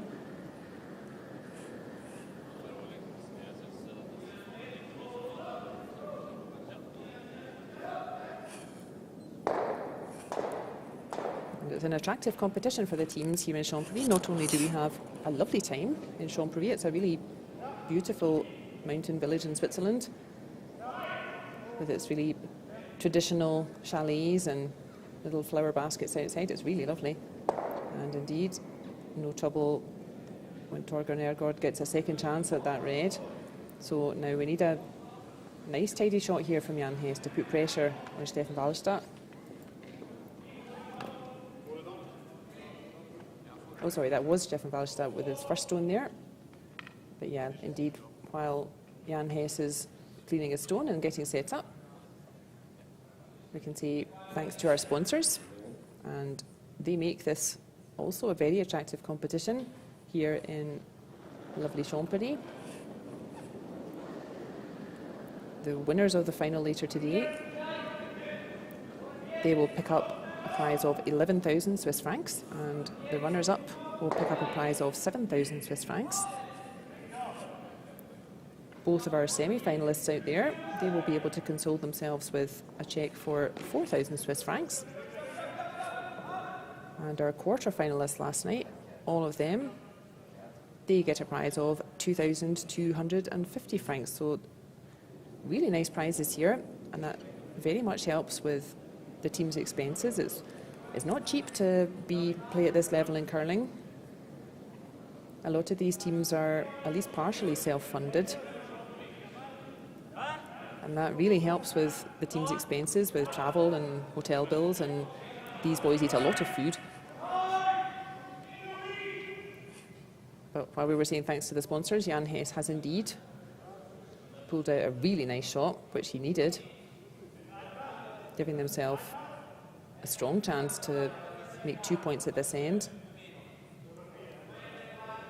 And now Norway's decision is, do they want to drive that yellow back onto the red, or do they want to more or less just follow Jan Hess's stone and just try and bump it through? I think, yeah, yellow onto red is probably the easier way of doing it, actually. I'm not sure you can get to enough of the red to curl around the guards. That's the other idea, yeah, is to just get to the face of it and just try to block that scoring area completely. So a lovely shot from Jan Hess, and I think Stefan Ballestad realising, okay, yeah, I can't really do much about that lovely shot. He could try yellow into red.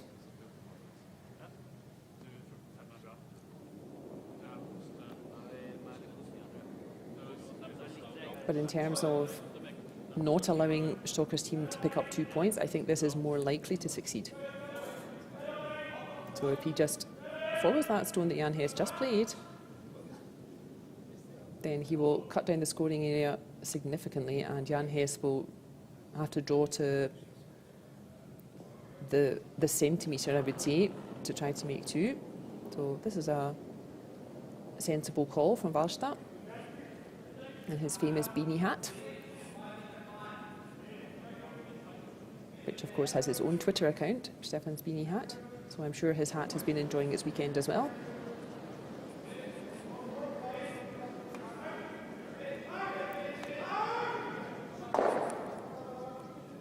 It's a pretty handy effort, but a little bit short. So Jan Hess now does have the opportunity. If he plays exactly the same weight again, he just needs to grab a little piece of the forefoot, and he can make 2 shots there. So big opportunity here for Team Stocker to grab those 2 points straight back. That's a nice view there. So you can see if Jan Hess just touches that forefoot, the red circle, that will be enough for 2 points. They've definitely got 1. But Wallstad's second shot there just blocked the exact same path. So yeah, they're taking a little bit more ice. The last thing he wants to do is get stuck on that yellow and crash into it. So deep breath, Jan.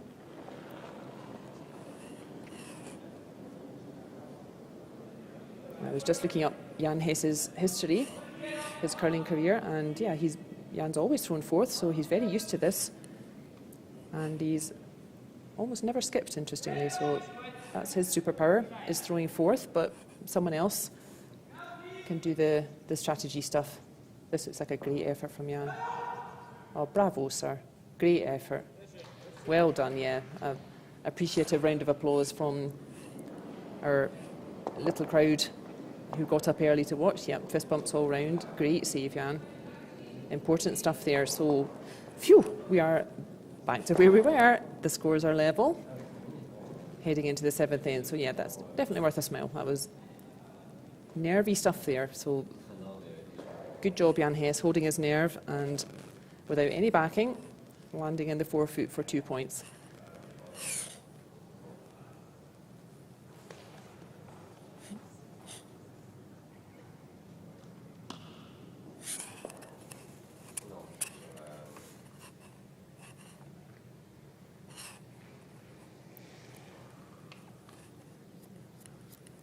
So they've really been going toe-to-toe, these two teams.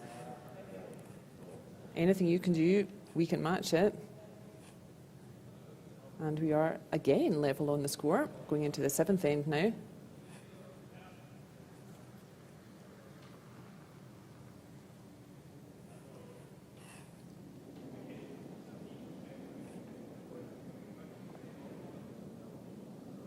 You can get an impression of the arena. These nice wide camera angles. It's a little bit different playing in the arena versus playing at the curling club. much higher ceiling, more air swishing around.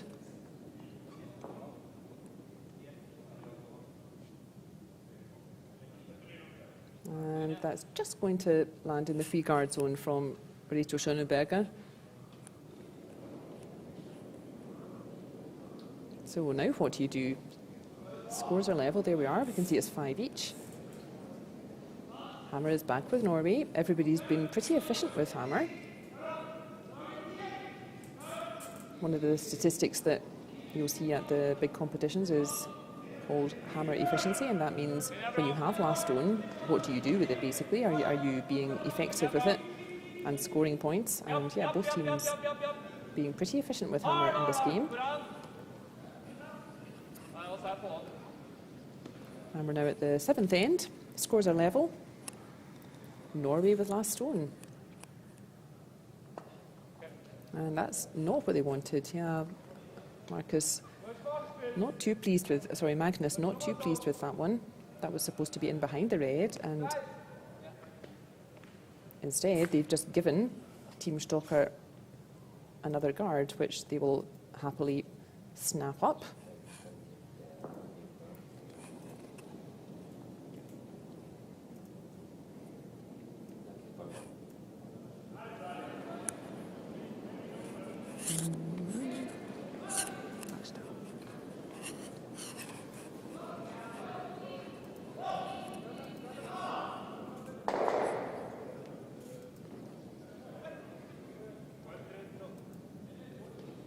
What do we think Yves Stocker's tactic is in this 7th end?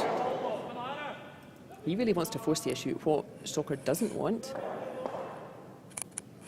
is to let Norway away with blanking this end. Norway's ideal result for end number 7 is nothing at all, and that would mean scores were level and Norway having last stone in the 8th end. So the last thing Yves Stocker wants is to let Norway away with a blank end. So Yves is really going to try to force the issue, and my guess is he would probably quite like Norway to score 1 point, so then they would give up last stone, and Stocker would be -1 point, but with hammer in end 8. That would be a pretty nice result.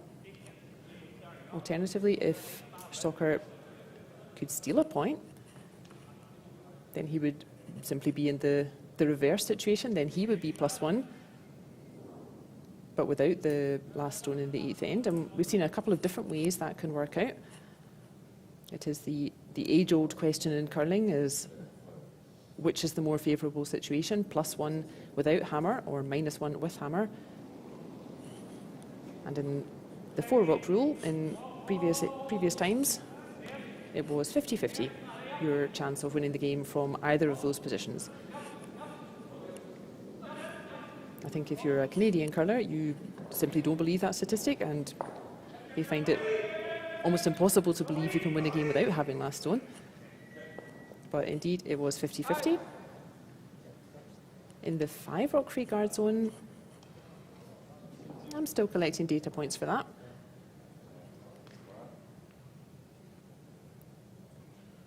We saw a couple of different outcomes yesterday. In our quarter-final, when we were watching Team Yannick Schwaller were playing Glukov, the Russian team, and Marcel Käufler, in the extra end it was actually, he made 2 perfect tick shots just to remove the Russian guards from the centre line, and then, to be honest, it was a bit game over from the second stone.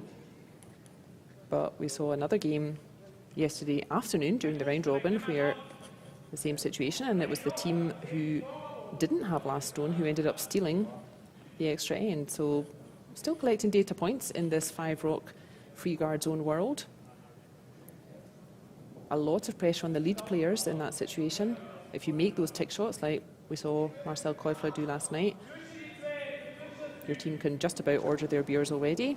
And if you don't manage to remove those centre guards, you can really spend the whole end just trying to make a double takeout and finally not even getting it, which is what we saw in the round robin game that had an extra end. Now, that's nice from Marcus Højberg. Clears out a couple of guards, rolls out himself. Getting harder for Stoker's team to get stones in play and force Norway to maybe score.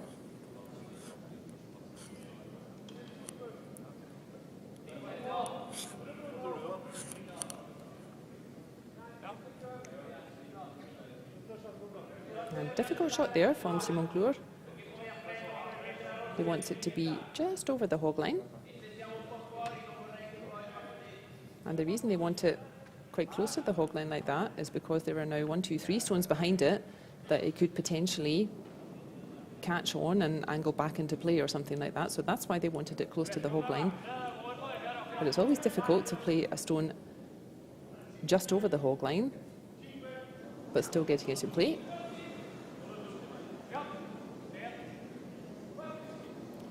Same drill for Marcus Højberg. Let's just keep removing these guards. Stoker doesn't get a mistake from the Norwegians. He doesn't get a wrong angle and bouncing stones back into play. A nice tidy end from Marcus, well done.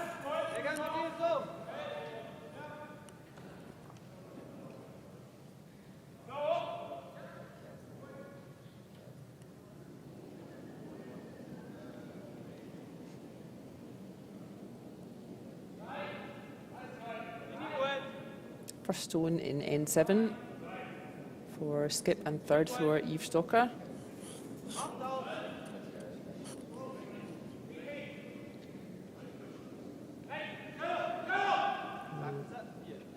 Pretty much replaces that. It's rolled on a little bit, but on the other hand, it's now closer to that yellow, so maybe a greater chance of catching the yellow on the way past.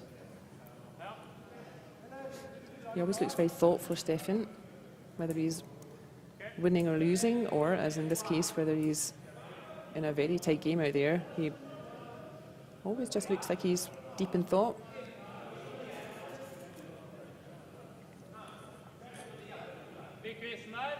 Stefan Valstad, he's been world champion with Norway in the mixed world champion, the very first world championship.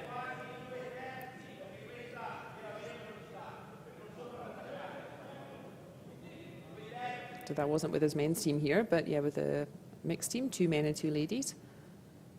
So he knows how to win.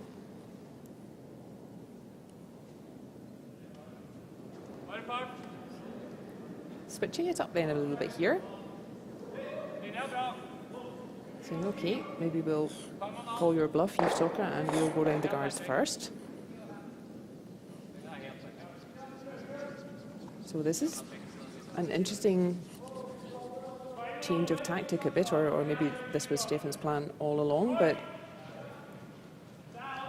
Norway looks like they're not going for a blank end here.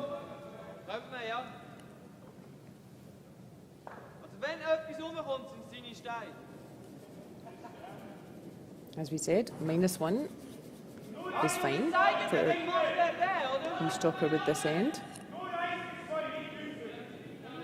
So that's an interesting decision, that Norway deciding to go into the house with that stone rather than just continuing to keep things clear and giving themselves the option of maybe blanking this end.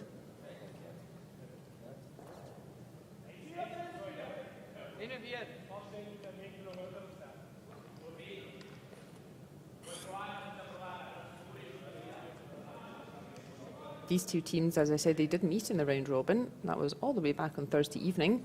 It was the first game for both teams in the competition. So not an easy start for either team. And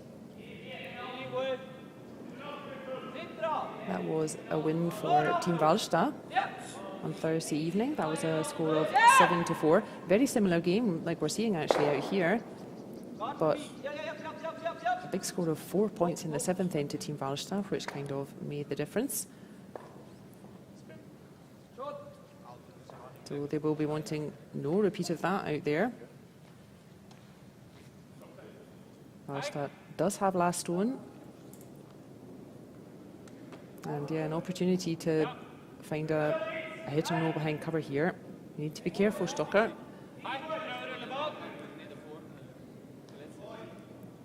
Jan Hess always seems to be fairly cheerful.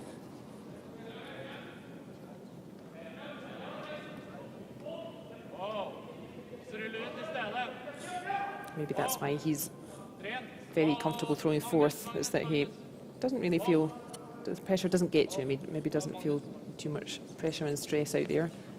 Well, you got away with it because, again, at that slightly higher weight, Norway just not finding the curl. So a little bit of an oopsie with Stocker's second stone there, but Norway making a little mistake, and now we're back to where we were. So same decision. Do we want to try and outdraw that yellow and give ourselves a chance to steal the end, actually, which is not a bad result, or do we want to just try to push that yellow through? And it looks like the decision was the latter, indeed. So we will see Jan Hess just come with a nice controlled weight. You can see what, about just under half of that yellow stone, so he doesn't want to throw it too high.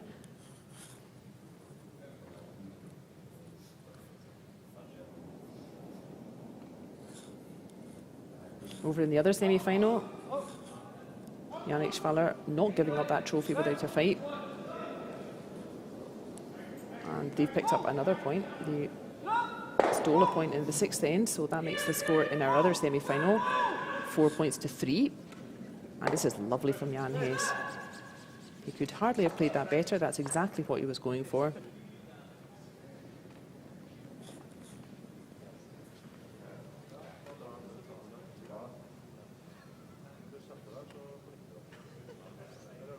Yeah, he's a cheerful fellow, Jan. Doesn't seem to get to him at all, throwing these pressure shots. And now, again, if you're Norway, what do? You do have last stone. As I said, coming into the house, they kind of committed to the end, really. It didn't seem to want to go down the possibility of a blank end.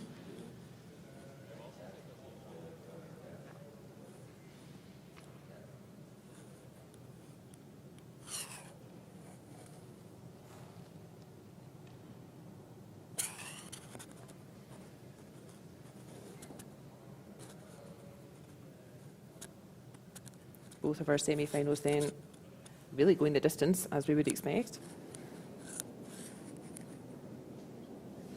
And whoever wins on these two games, I think we can look forward to an exciting final at lunchtime at 12:30. And you will have a different host at lunchtime. I need to get back home. But it will be Shari Lebrant, who's the coach of the Netherlands team. As far as I understand, it will be Shari who is commentating on the final. And yeah, she's a nice curling nerd like me. She loves to talk about curling, so that'll be fun to have Shari commentating. The Van Dorp team that she coaches, they've won this competition as well in 2019. They had a bit of a tougher weekend here. I think last year they also made it to the semi-final or the quarter-final from my memory. But yeah, a bit of a tough weekend at the office. They've had 2 wins out of 5 in the round robin.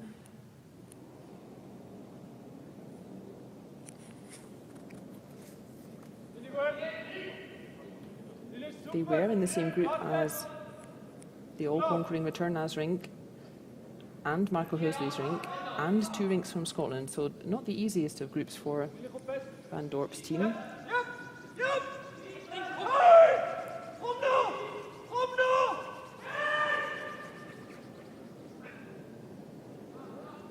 And Jan Hess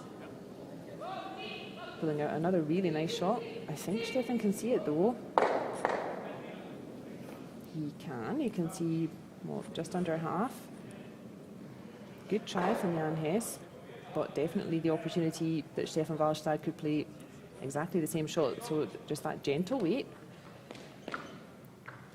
Punch the red through, and keep his yellow lying around, and then they would make 2 points.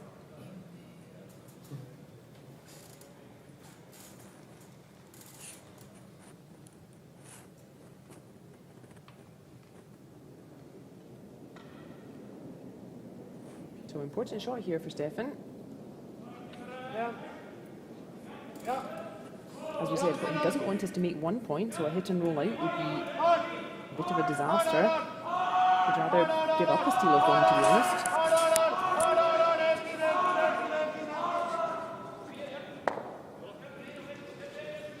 But he's got it, yeah. Really precise shot. And a score of 2 yellows it is.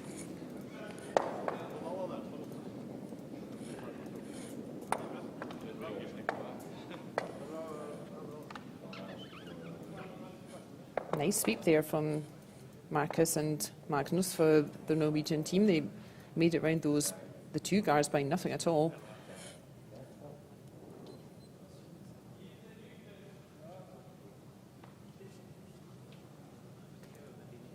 Our other semi-final also in their 7th end.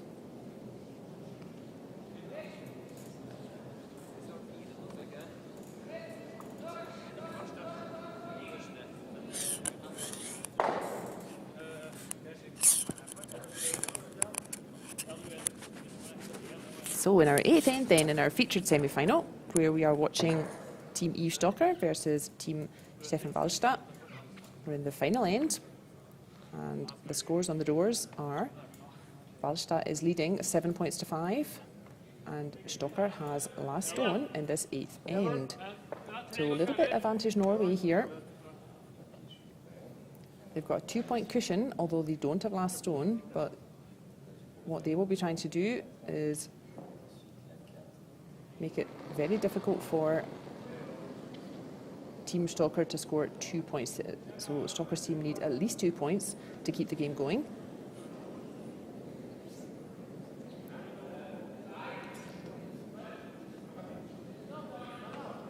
So we'll see all-out aggressive stuff from Stocker.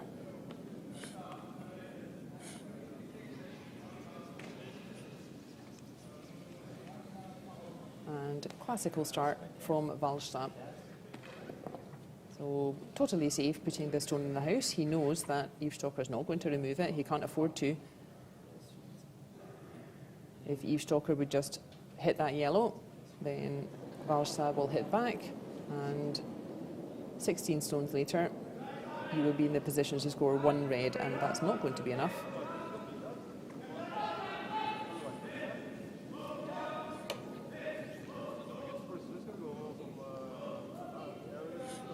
So that's why we see Stocker now throwing up the guard. And Reto Schonenberger has had a pretty consistent game with his guard weight. And really important to get these first 3 stones really in exactly the position you want. So good start from Reto.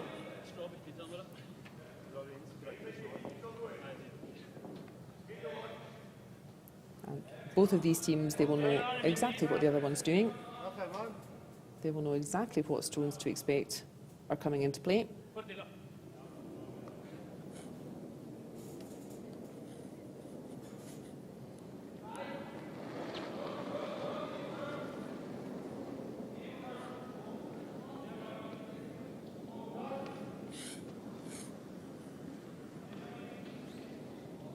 As we said, Stocker knows that he has to put up a couple of guards. They need 2 points. They can't just put all the stones in the house, or they are making life pretty difficult to get more than 1 point. So Stocker will ignore that yellow as well, I should think, and put up another guard.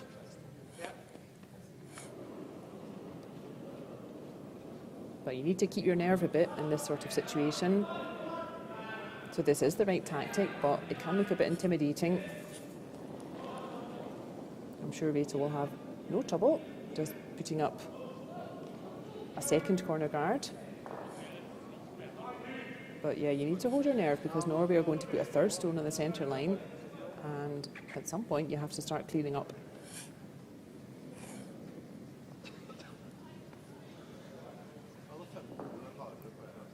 The other semi-final where Yannick Schwaller is playing Joel Retornaz. That was a blank end in 7. They are also now playing their 8th end, and the score is 4 points to 3 to Joel Retornaz. And Returnaz's team does have hammer in that 8th end, so should be a little bit advantage to the Italians. But yeah, Schwaller's a champion. He's not giving up this trophy that they won last year without a fight.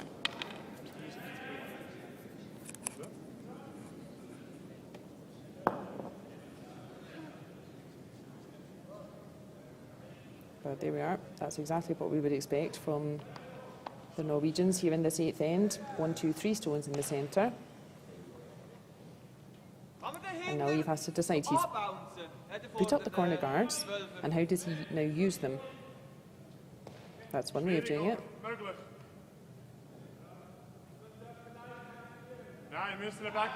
3 guard zone is over.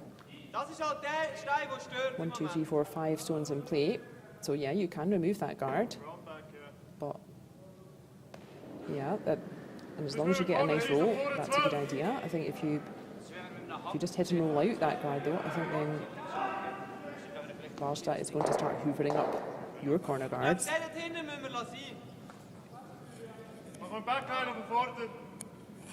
Als je met een backline hebt, gaan we dan licht op de guard afgaan en dan zie je hem hoes pakken.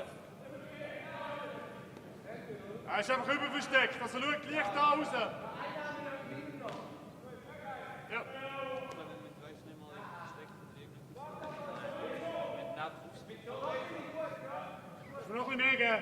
Stocker will have been expecting this situation, as we said. He knows he has to put up 2 corner guards, but he also knows Norway will play 3 stones in the centre. He will have a fair idea of what to expect, but you always have to really play what's in front of you though as well. If there's a little edge of a stone visible here or there, that can affect what shot you want to play.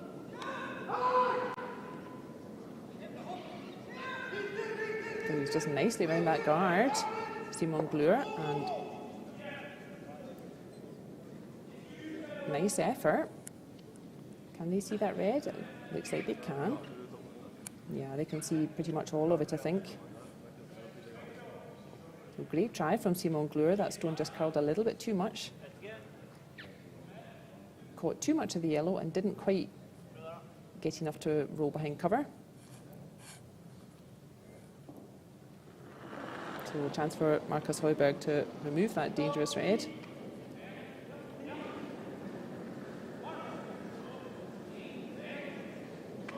I must say that's always quite a satisfying feeling if you're second or third thrower or so, and then you're getting towards the end of a game and you're just being asked to play hits. That typically means that your team is in good shape.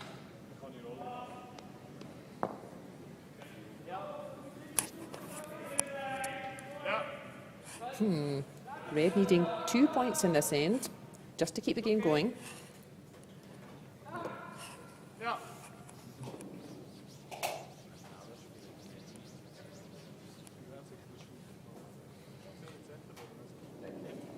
That's quite a different situation. If you just need 1 point to keep the game going, I don't say it's easy, but it's significantly easier than needing 2 points to keep the game going. Why is that? It's because if you have last stone, you have 1 last stone, therefore making 1 point with your 1 last stone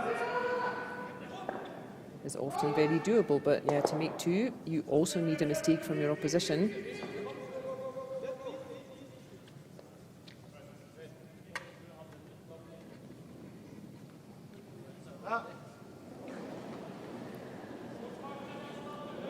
Again, just leaving that red open.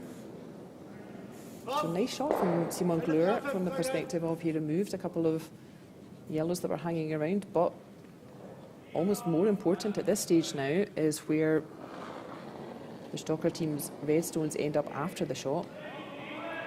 Because at the moment, as I said, yeah, this is a happy situation for the middle order, that they're just being asked to hit.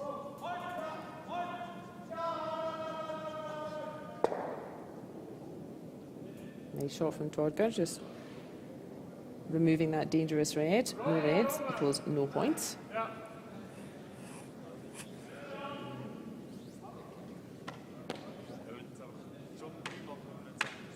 Torger's been in so many semi-finals in his career. He certainly knows how to win games.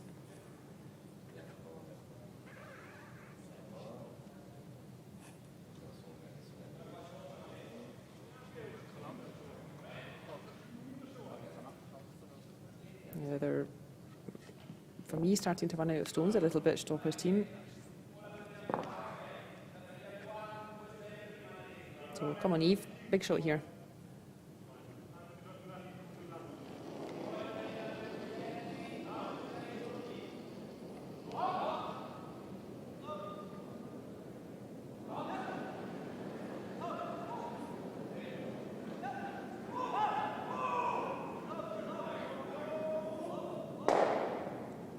I think this is pretty much what they discussed. But I think the red just didn't quite curl enough. You can see, I think, what the idea was. And that red is hanging around, and that's important. But it is also wide open. I think, yeah, the idea was to just curl a little bit more, and then that red would not have spun out so far.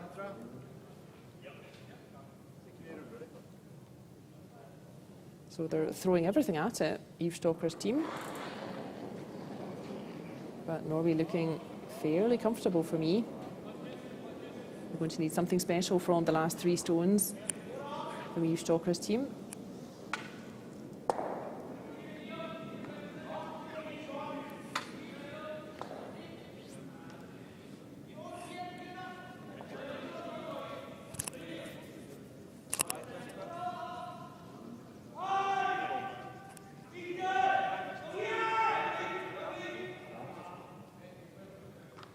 It's all or nothing now for Eve Stoker's team.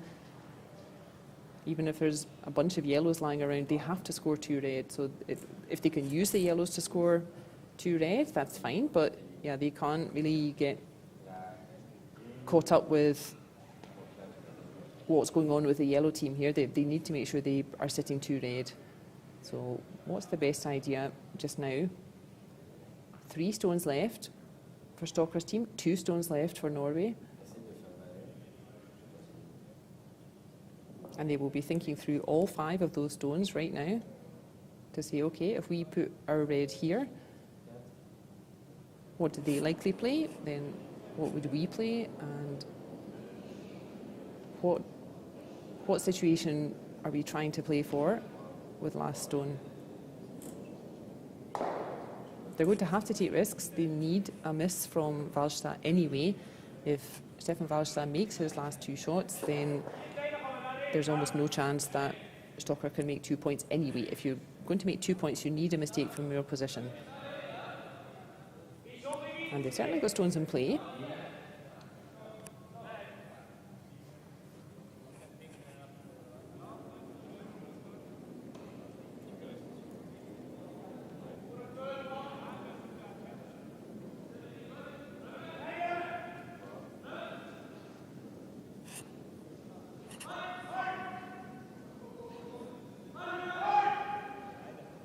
They're discussing where's a safe place for this red.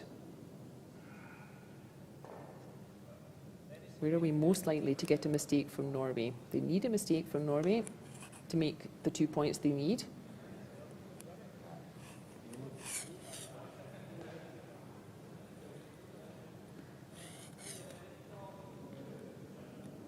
And I can tell you we are on skip stones over in our other semi-final. In fact, I think this may be last stone. It looks like Joe Paternas is in the hack. And they do have last stone.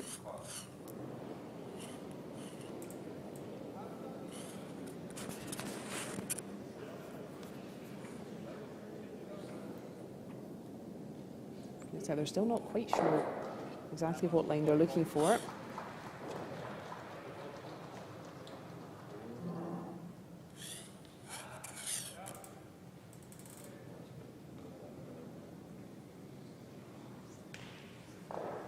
And I think You maybe have heard a little round of applause in the gallery there.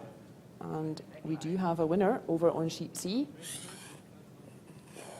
And it is the Italians, it's Joe Returnaz's team. So we will have a new champion here in Champéry this year. And now it's just a matter of who will be our other finalists. So one finalist already booked, that's the all-conquering Italian team. They were top of the table at the end of the round robin. They won their quarter-final, and they've just knocked out the defending champions. Oh boy, this is curling. And again, they're not quite finding the line. You can see the idea. Yeah, you could see what they were trying to do there, but the stone just over curling a little bit.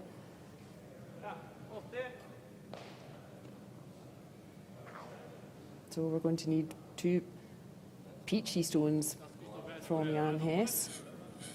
You can see how difficult it is. If they just needed to pick up 1 point here, then I think they would be in a good place to do so. But yeah, to pick up 2, you have to try these risky shots. You have to ask the question of Norway, leave them difficult shots, and you can see the idea behind the stones from Team Stocker, but very difficult to pull it off to the centimetre.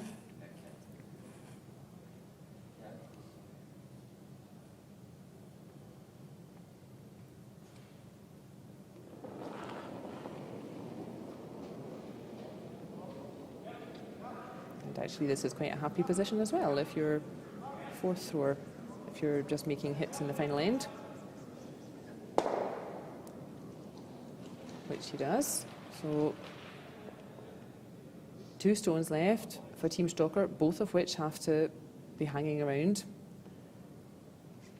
at the end of this end. 1 more stone for Norway, 2 for the Swiss team. And it sounds like they want to play the red just in between the yellows. Now, they don't want to make a double takeout, that won't help them. They don't really want those yellows to move.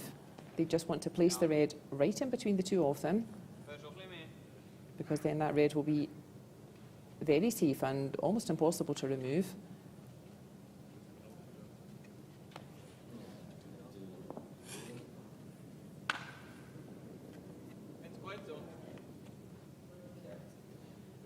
Time running out a little bit for Team Stocker.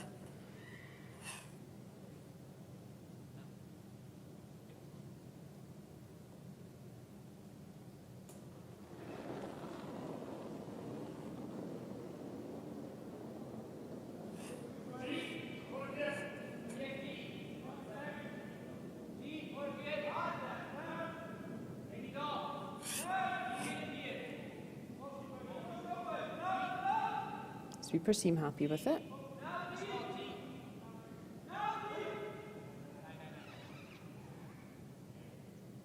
Lovely shot, Jan. Yep, couldn't have done much more. And you can see why it was important to not really move the yellows too much. Look at that. How are you getting rid of that red? Not very easily is your answer.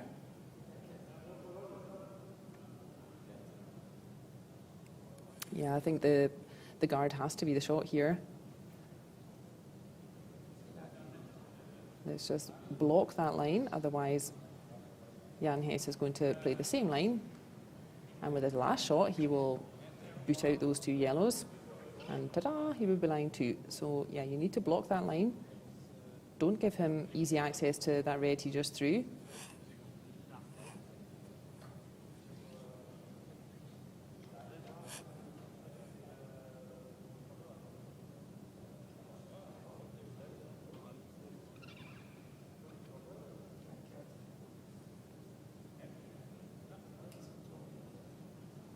So I would say Wallstad's worst result from here is an extra end, so that's not a terrible situation to be in. But I'm sure they would rather just finish the game here. So last stone in the 8th end for Stefan Wallstad, looking for a guard to just block the access to that lovely stone from Jan Hess.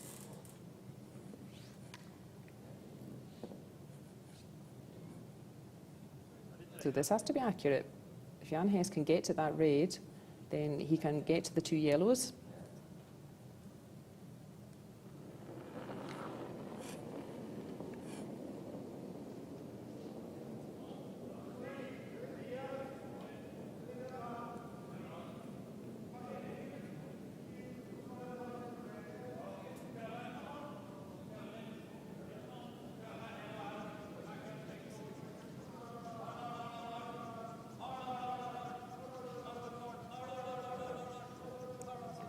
And I think he's played that pretty nicely.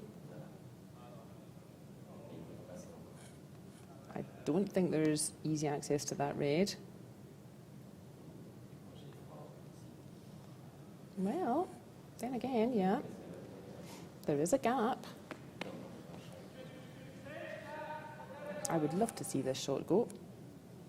Not only because we would get bonus curling in an extra end, but this is a beauty of a shot if you can get to this. Yeah, you can see more than half of that red. It's definitely makeable.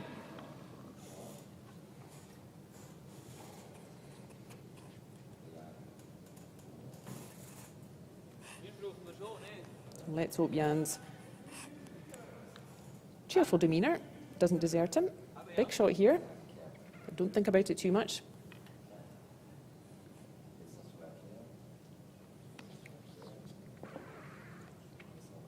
So, nice stone here, Jan.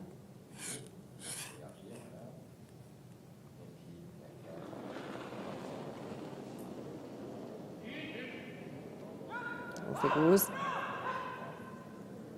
They will watch this the whole way down. Yes, no sweeping is a good sign. Oh, he's got it. Look at that. What a shot, Jan Hess. And not for the first time, a little bit out of nowhere, we get a skips too. That's happened to both teams in this game. At the end looks to be a little bit sewn up, but then a little bit of magic from both skips in this game, or both fourth throwers rather. And gosh, we've picked some good games to watch this weekend. We've had several extra ends, and we've got another one now. So after 8 ends, scores in our featured semi-final are level. It is 7 points each, and it is Stefan Wallstadt who has last stone in this extra end. So we saw something very similar yesterday when Yannick Schwaller was playing Sergei Glukov's Russian team. And I'm sure we'll see the same kind of strategy play out here. So Stocker's team, they will be trying to put guards in the centre. And Magnus Wohlberg removing his gripper because he knows exactly what shot's about to come.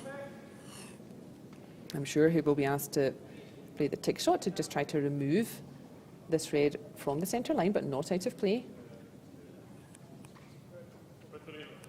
Perfect start from Rito Schonenberger. And that's exactly what we thought. Indeed, a tick shot is coming from Magnus Wohlberg. Red's protected by free guard zone, but you can move it around, and he just wants to move it off the centre line.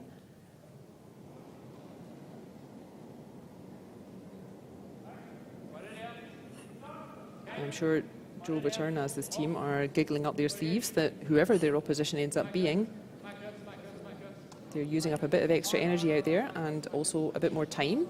The final starts at 12:30, so it's not long in between.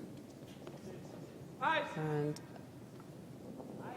not quite connecting with that tick shot there, Magnus Wohlberg. As I said, it's a very difficult shot actually. You need enough weight to move the stone, but not enough to put it out of play, otherwise it will be replaced. And it is a very difficult shot, so I hope Magnus doesn't feel too disappointed with that. But that does give Team Stocker the chance to put up a second guard. He wants it to land exactly where Yves Stocker's brush is.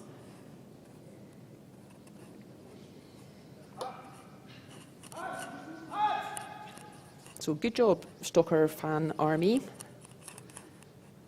Your support has resulted in a nice extra end.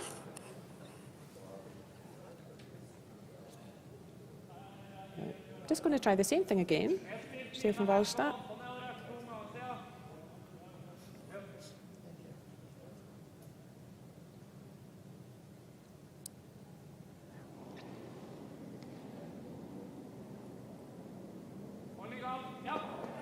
So second throw for Magnus Wohlberg in this extra end.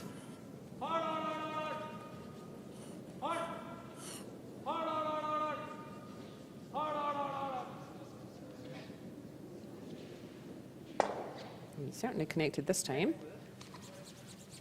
And it doesn't help him too much. He does punch the red into the rings, which means free guard zone or no is not protected anymore. But you can see there's still that yellow there. So there are still 2 guards lying close to the centre line.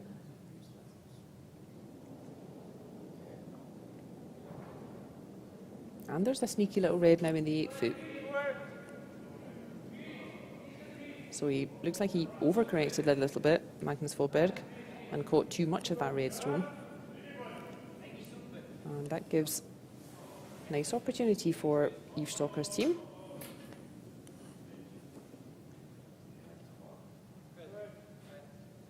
Nice stones here.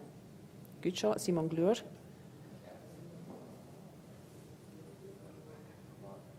Now, yeah, don't get involved in trying to outdraw things, Stefan.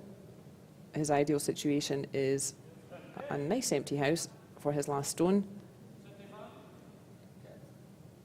So indeed, best idea is just to try to keep that area clear. Just keep removing the guards. Don't get sucked into trying to outdraw things at this point in the end. And just catches the second one on the way through, so decent result for Marcus Heuberg, but I think his own shooter, I think that's still hanging around in the centre. It is, getting very close to the hog line. So Norway not quite managing to really clear everything. They're getting things moving, but still leaving a couple of shooters lying around. And that can only help Team Stocker.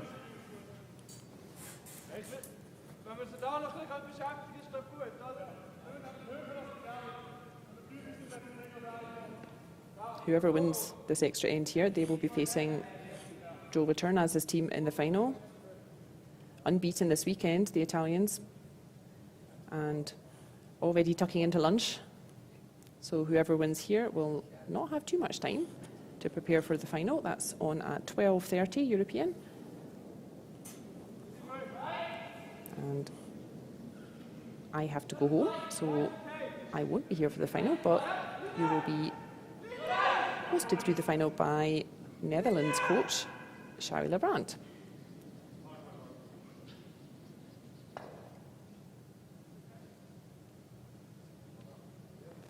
Not quite sure what that was supposed to be, that shot. But yeah, guards can only help Team Stocker, and Norway having a little bit of trouble just removing the guards cleanly at the moment.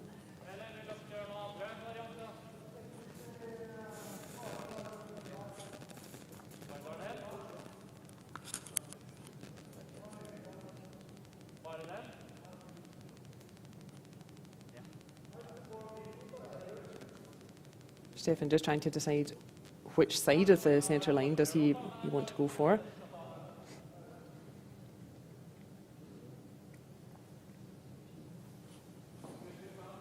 Exciting finale we have here in our featured semi-final in Champéry.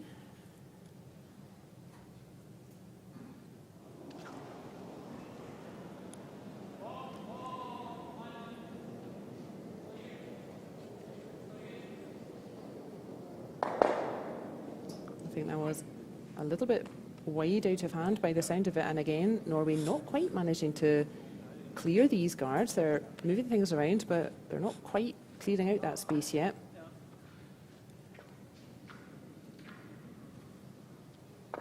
And Stocker, quite rightly, just persisting with junking up the front space there, putting up more guards, giving Norway the chance to just catch a few angles. At some point, obviously, Stocker's going to have to go into the house, but not yet. So, first stone of this extra end for the big guy.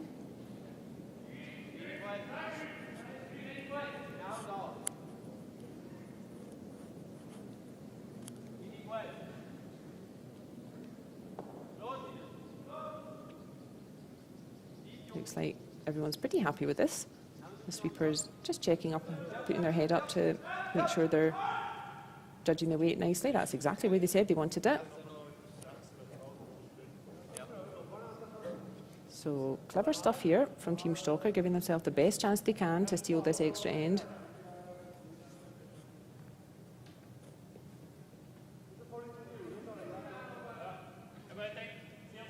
Typically, we would think advantages with the team that has last stone. And yeah, if they have the final shot, they have the final say in matters. So all Team Stocker can do is really try to put themselves in the position of being able to steal this game. But they need a miss from Norway again. But they got it in the 8th end, they needed a miss, and just that final half shot from Stefan Wallstedt gave Jan Hess one look at that set-up shot. Got it in 1. So they need the same kind of thing to happen. They're pushing to try to get a mistake from Norway, and that will give themselves a chance to steal this game from under their noses.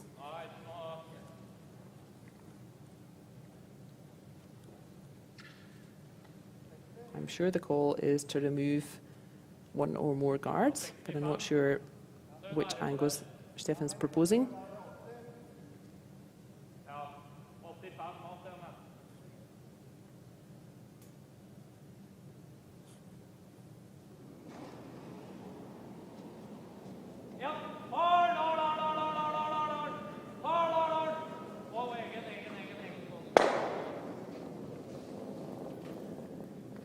So that does clear, but just the one guard. So there are still 2 guards out front there.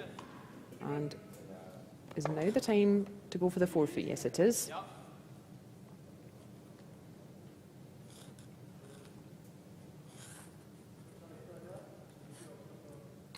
So Eve can really set up Jan Hess's 4th stones here. We want this stone nice and close to T-line and really buried behind that red. And then that gives Jan Hess the best chance to close out this end and set themselves up for a steal.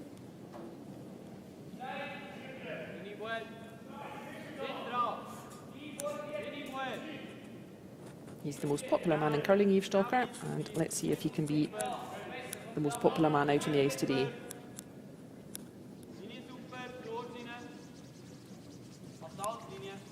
His weight looks lovely. And it's just curling in nicely now. Exactly there. Great work. That's good work, Yves. That's really set Jan Hess up to be able to give themselves a chance at this end.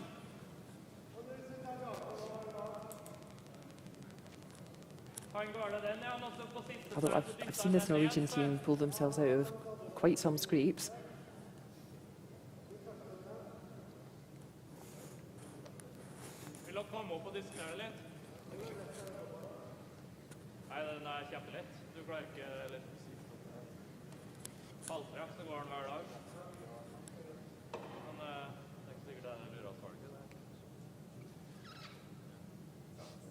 Three stones to come for Norway. So 1 more stone for Torgeir Nergård and 2 for Stefan Wallstedt. They need to be careful not to get sucked into the drawing game of Stocker's team in this end. I think you're wise to just persist with removing the guard, Stefan. Yep.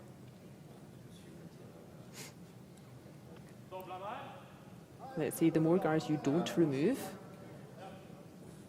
the more tricky-some Stefan's final stone will be. So even though the temptation might be to try to do something about that stone just thrown by Eve, I think this is the correct shot.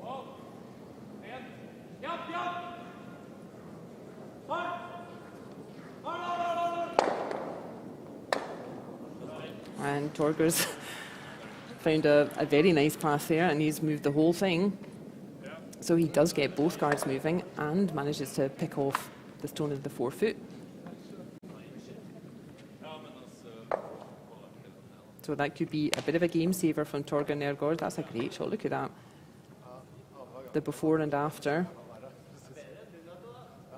It's changed everything. There were a whole lot of stones in play, and yeah, Torgeir allowing himself a smile. Quite right, I think. That's really changed how this end looks now. And yeah, like we said, Stoker's team, all they can do is give themselves a chance. They would need a mistake from Norway to have any chance of stealing this end, and they're not really getting mistakes so far, and particularly not that massive shot from Dorgan Erdgård with his final throw of this game.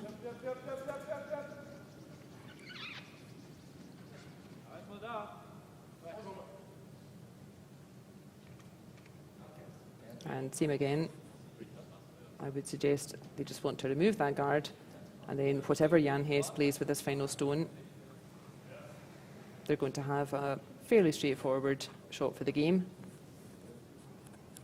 Yeah, I think both teams realising that Torger's shot there may have settled things.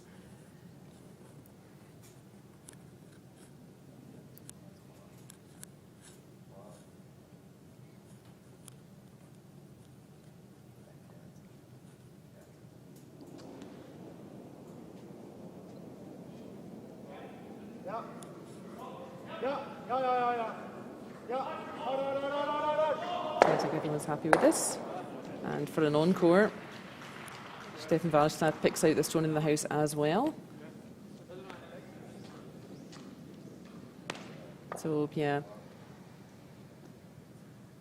not a bad end from Yves Stocker's team. You can see them having a bit of a rueful smile to themselves there. They haven't really done anything wrong, but you can only win an extra end without last stone if your opposition makes a mistake, and they just haven't really got a mistake from Norway.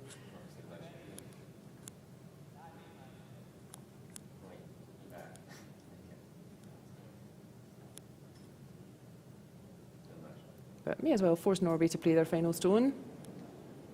So Jan Hess will just put one final shot into the house.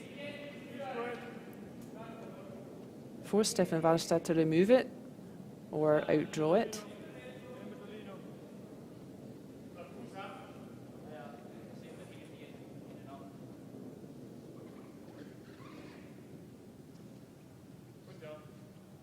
Just like that. And now Stefan has the decision, does he want to draw or hit? And the correct shot is to draw.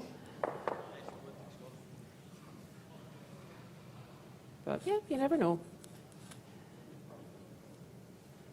This is Stefan's job. He won't be nervous. This is exactly what he expects. And yeah, again, you're not going to get a much easier shot to win the game than this.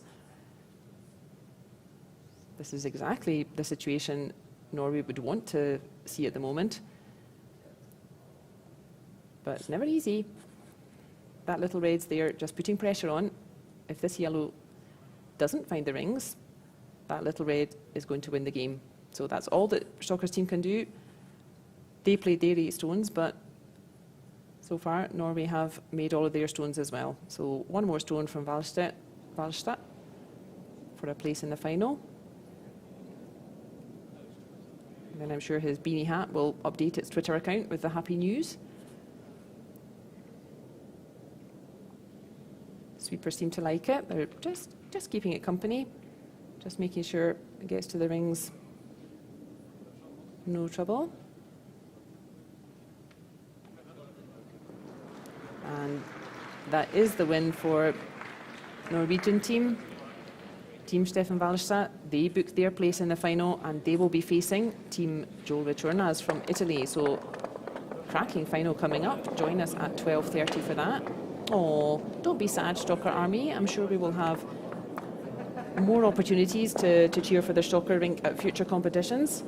And congratulations to both teams for a super final, or semi-final rather. That was really entertaining. I really enjoyed watching that one. And we will get to see Team Stefan Wallstadt out on the ice again in just about an hour. They will be playing the all-conquering Joel Returnas rink, and that promises to be a really fun game. So yeah, everybody will go and have a bit of lunch, a bit of a rest. They'll be back on the ice at 12:30. Your host for this afternoon's final is Shari Lebrand from Netherlands team. She's the coach of the Van Dorp rink, so she knows her stuff. So have a nice time with Shari. Thank you for joining us yesterday and today, and bye for now.